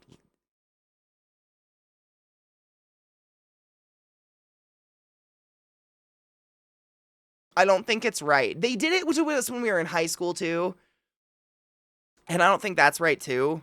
But little kid, yeah, there should be no reason. Why are we doing that? That's for doctors? I don't understand. That's weird, yeah. We already told our pediatrician to call us if they want to talk about her weight. I mean, no shit. She's fine. She's a tall girl for her age in the 90th percentile. We don't talk weight with her at all, as you shouldn't, and I'm thank you. I know your wife would never, because I'm sure your wife is my age. She's probably gone through exactly the same shit I have my entire life. You've seen it.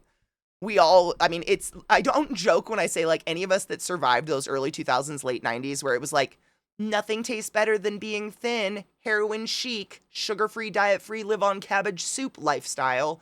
It's a miracle we're here today with functioning digestive systems. Those of us who, like, put oxy pads on our face and left them for 3 hours, how are our noses there? I don't know. Genuinely, it's a miracle, but we're here, and we're queer, and we're going for it. But man, those comments truly, like, stick forever. It's so weird how they just stick. I was also very tall, if that wasn't apparent. That's smart. No, I believe you. I don't think it's inappropriate to talk about the weight of a I mean, my God, she's 8.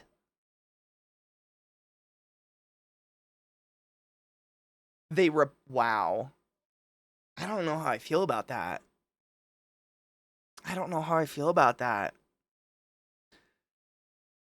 Ugh. Being weighed in front of someone, like, that makes me sweat thinking about that. I sure love encountering people who consider women who weigh what they should to be obese. What's that belly? You should be stick figure. Let me see them bones. No shit. I mean, that's why I say, like, BMI, we all know is bullshit. It's crazy. According to BMI, like, I should weigh, like, 135 pounds at 6 feet tall. 135 to 145, which is crazy. That's what my doctor is, like, past doctors have said to me. And I'm like, how? I would literally be bones. I'd be bones. Bones with sacks of skin on them. It's crazy. Like, I just don't, because it does not account for any muscle tone at all. BMI does not account for muscle, bones, or guts. Like, it's such an archaic way. I truly think it's just used as a lazy way to scare people. And that's it.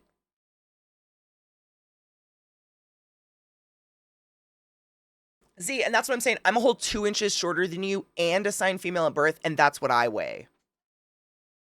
That's wild. That's literally losing. I mean, they use it in the military. It's crazy. My sister was dating a guy for a while who's in the military, and I remember he was fit as fuck. Like, stacked, just naturally, one of those people that holds muscle. And he actually had to go on, like, almost like a starvation diet because they deemed him obese. So he had to, like, eat 1,200 calories a day and then literally run the muscle off of his body to fit some stupid BMI parameter of the military. It was disgusting.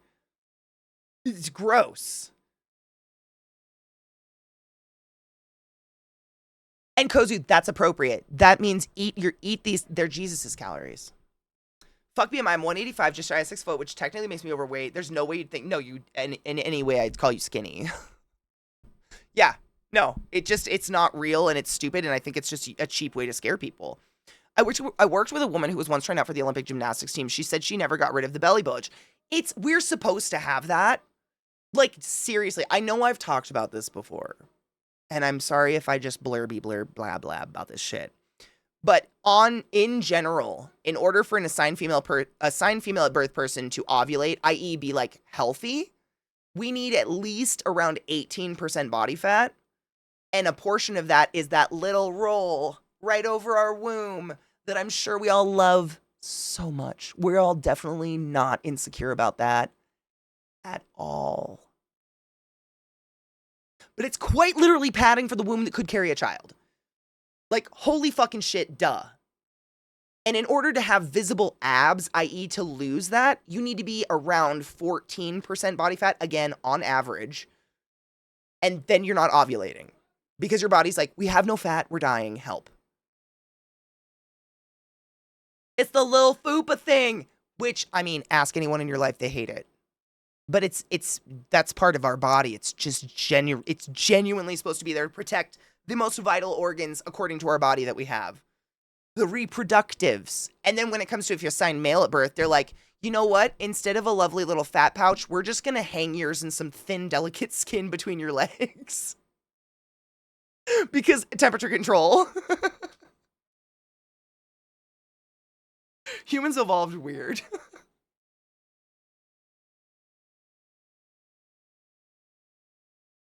I think that's pretty common, Mish, though, right? I think that happens in gymnasts and athletes.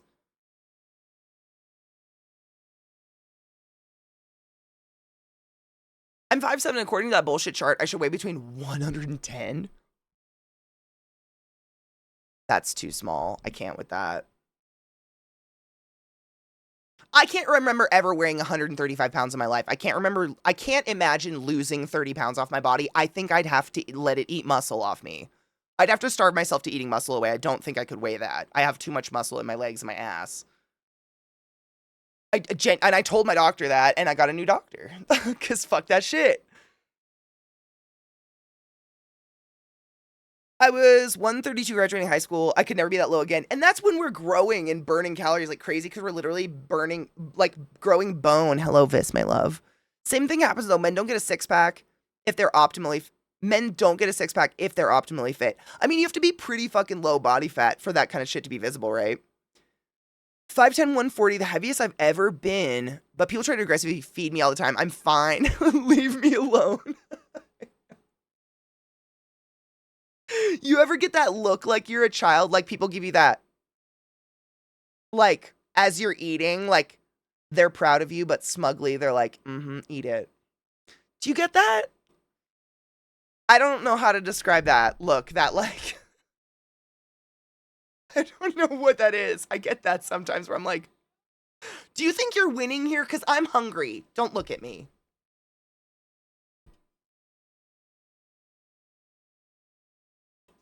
Well, that's even like bodybuilders and shit. I think they don't normally have visible abs. They have to do that crazy carb cycling, right?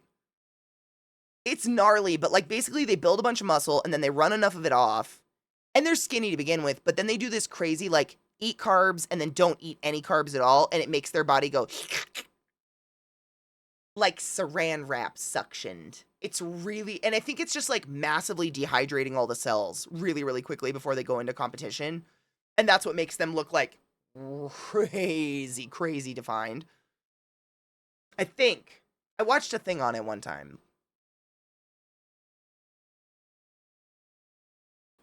You have to not eat, right? Yeah. There isn't enough science around diets and foods because there's way too much money involved. Way too much lobbying in, like, what they deem, I mean, a superfood or whatever that year to try to get kale to sell. Weird's a lot of them, like, self-satisfaction for getting me to eat. It is weird. Pokes people until you, wait. Eat until you gain enough weight for me to get to fat shame you. Jesus Christ, right? They dehydrate themselves 3 days before a competition. Yuck. Is it dehydration? They just call it carb cycling, so I assumed it had a lot to do with, like... But, ew. I hate that. A lot. When I was bodybuilding back in the 90s, I was at 10% body fat. I have no idea or interest in how much body fat I am, but it's probably a lot. Eh.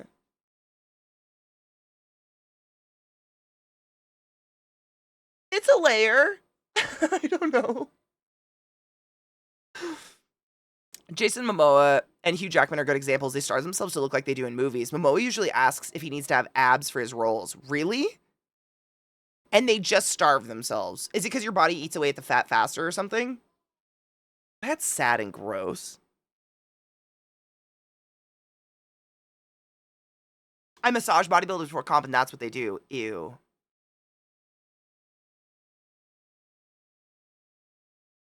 Yeah, it's very unhealthy. There's a scene in The Wolverine where Hugh has his shirt off and he looks all ripped. He says he almost passed out after that shot.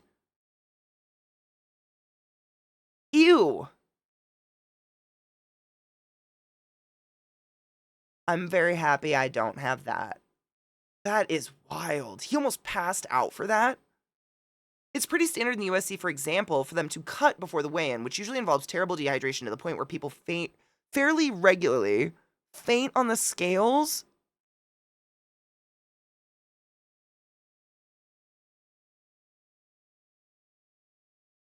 Let's all drink some water.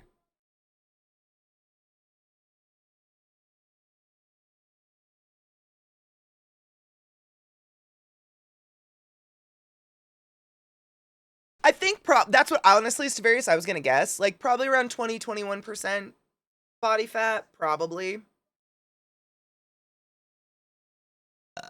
Moisten thy innards, 'tis importante. I was going to some gym classes. The instructor was a bodybuilder. He would rub hemorrhoid cream on his stomach and then tan before a competition.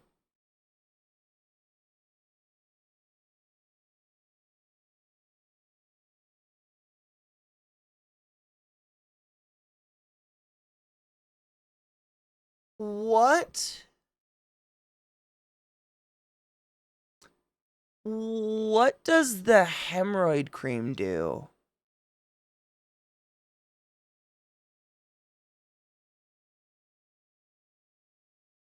I genuinely don't know. What does it like? What does it do? On his tummy? Vasoconstrictor tightens up the skin. It tightens the skin. On your tummy? Is that okay to do? Oh my God. Viata. Dude, the wrestlers in high school did that. I so clearly remember that. They'd have a hard candy in their mouth and they'd spit their spit into a bottle so as to not weigh more. Not get a calorie from the hard candy. It's not. Okay, I was gonna say, that sounds like, it sounds really counterproductive, to be honest. Because if you think about it, and this is me shooting in the dark, tell me if I'm wrong. But like when you're building muscle and wanting to look stacked, you want like ample blood flow to that area as much as possible to help repair that muscle and grow it, right? And by putting the hemorrhoid cream on it, you're vasoconstricting and restricting blood flow to the area. Would that not lead to eventual breakdown of the tissue due to lack of blood flow in your tummy?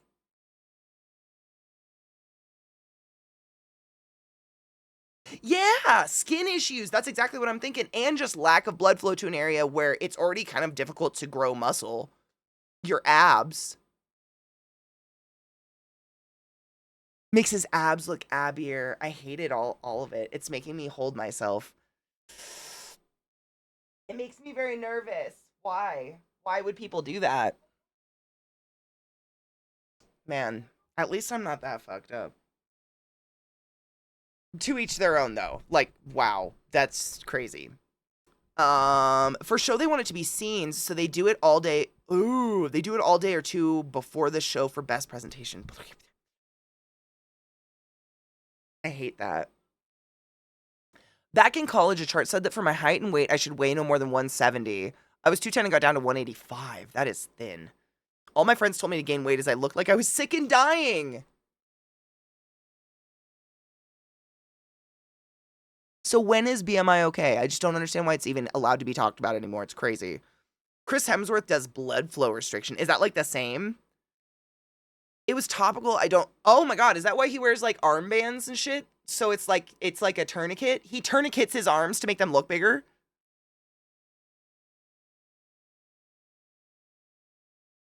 Vissy, exactly the same. That's what I was saying. Mine, I mean, you know what I look like. Viss and I, like, I weigh like around 165. My BMI, according to my doctor, who's not my doctor anymore, said I should weigh 135 pounds. Can you fucking imagine you and I with a 35-pound difference between us? That's called a death. That's dead. That's a corpse. That's a fucking corpse.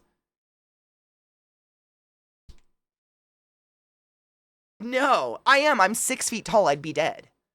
But that's why I said I got a new doctor. I don't care what they say. I don't want to hear about BMI in my appointment. I don't go by that. Like, my doctor now says BMI's bullshit. You look great. If you want to know, go get your fat checked. Like, you know, they do the calipers and they do your percentage of fat and stuff like that. Like, that's the best gauge of health outside of like going and seeing your regular doctor. But all of that other shit's garbage.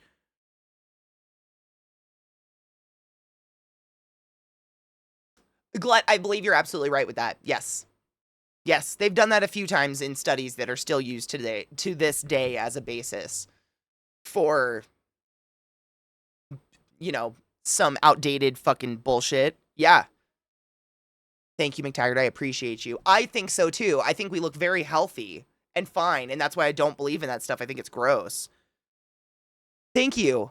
Yeah, I don't want to be, I mean, there are different bodies out there, by the way. There is nothing wrong with a thin body, and there's nothing wrong with a chubby body by any means. But like forcing my body to be that thin would make me feel unhealthy. I would feel gross. Some people are naturally thin though, and that, I believe for them, it'd be gaining all that weight to try to fit some box that some doctor said they should be in would probably make them feel gross too. I'd be skeletal. Yeah, I don't want that. Yeah, what Glut said is, like, if I recall correctly, they threw out data from any African participants because it was throwing off all their metrics. I believe it was also South Islanders, if I'm not incorrect, because they're very overtly muscular. They grow, like, their culture, as a, you guys, we were just talking about this recently. Tongans, and how they're just, like, beautiful. They're just thick in all the right places, just genetically. They have some beautiful fucking...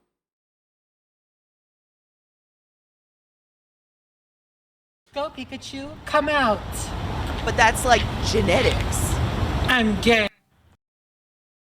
Just beautiful. That's it. Just beautiful. But like that BMI, I bet would call a lot would tell a lot of people with South Islander heritage that they are obese because it doesn't account for muscle mass in any way, shape, or form. And I know myself. I'm muscular. I have muscle, and I don't want to lose it. Time. Thank you so much for subbing to the class, keeping the class alive, giving an ace moves that prime sub 41 months. I fucking appreciate you. Go forth and be consensual in all the ways, and don't forget your prime subs. Every time you do, Jeff Bezos gets a $5 bill shoved up his butthole.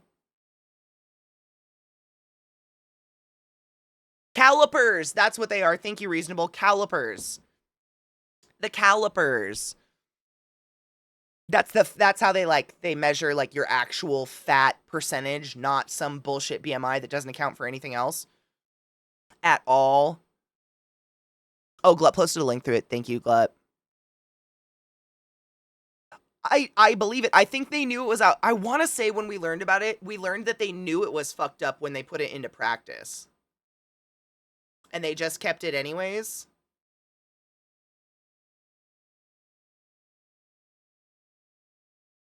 It's a crayon, 100%. Yep. Yes. Muscles, use them or lose them. It's very true. Just like how autism seemed to be a very white boy thing. Odd. Interesting how that works out. It's out. Yeah, it's all out of date. Just bullshit that I cannot, again, come up with another reason to use it other than fear. Like bullshit fear, though. Because, I mean, some of the most, I mean, I bet The Rock right now at his, like, he's a huge beast of muscle at this point. I bet he's considered morbidly obese, according to that fucking stupid ass bullshit BMI. I almost said BWI. That BMI shit. I bet he's considered morbidly obese. Which is crap. You know it. I know it. That's insane. But that's how bad it is. It just accounts for nothing. Not even bones and guts, which is crazy. So BMI was developed by a Belgian statistician. Wow, that's a word. Mathematician and astronomer, i.e. not a doctor, and then refined by a different statistician. So also not a doctor, but somehow it's medically relevant. I believe it. Did you know that the electric chair was originally thought up and innovated by a dentist? I believe it. I believe it. Institutional racism in the medical community. I'm shocked. Shocked. None of us are shocked. Yeah, none of us. No, it's fine. I understand the sarcasm is strong. Oh, Dream, it probably looks like a toy. If you look at my BMW, I'm so overweight. BMW drivers suck. I need more water. He'd be obese. That's insane. I bet John Cena's another one. I bet he'd be considered obese. Like, it's all just fucked up. And when you look at it that, and then they're like, well, it doesn't apply to them, then no.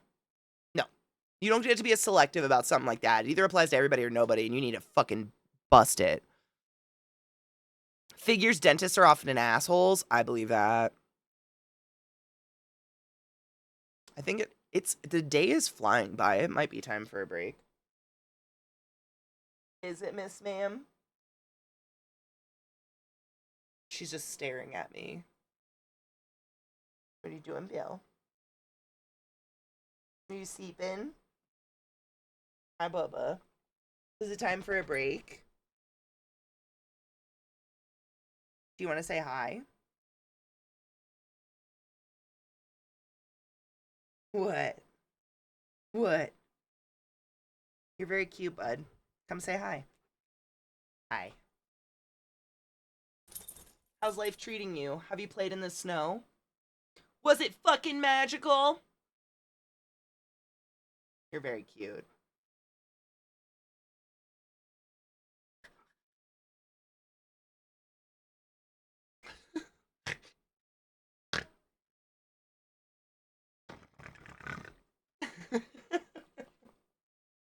Thank you, Bubba. You win. You need your shit trimmed too, young man. Children. Cheers, Vissy.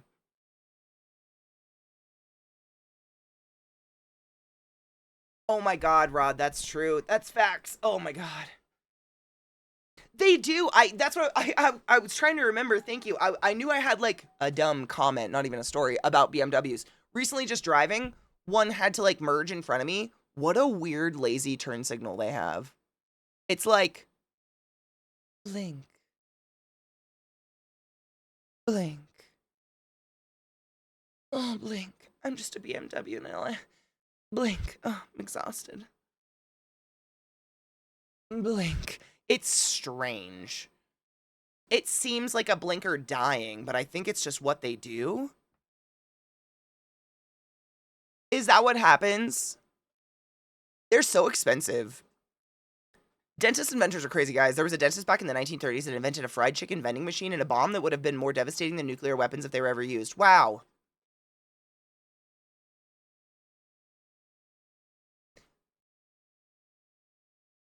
I hate that. Oh god, we're stuck. I hate that.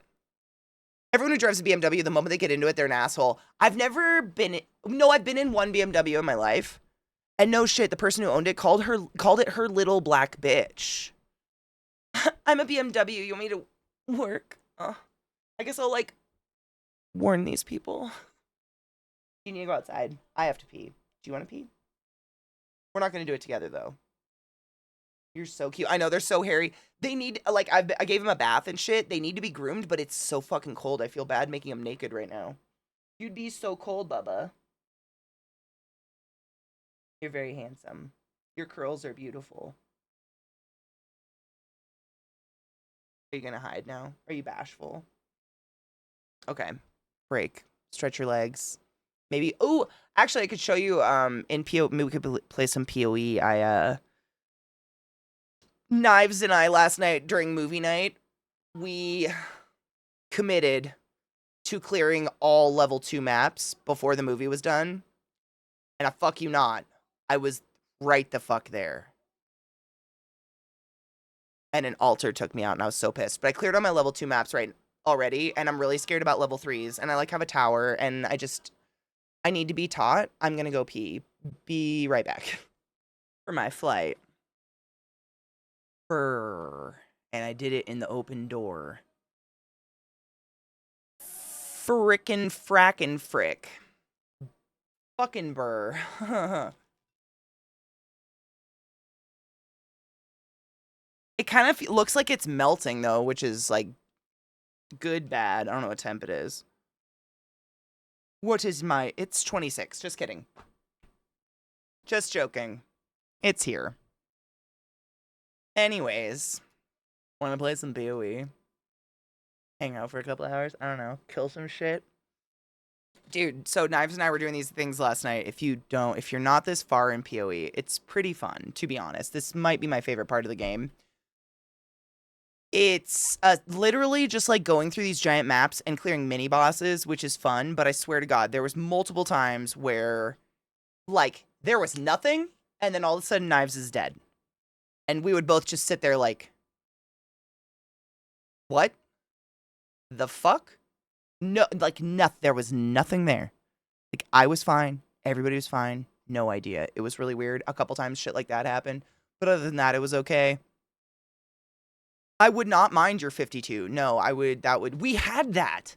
We've had that since October. Like, no shit. We haven't had snow since October. I was cursing for you. I was so pissed. It would make me so mad because there was nothing.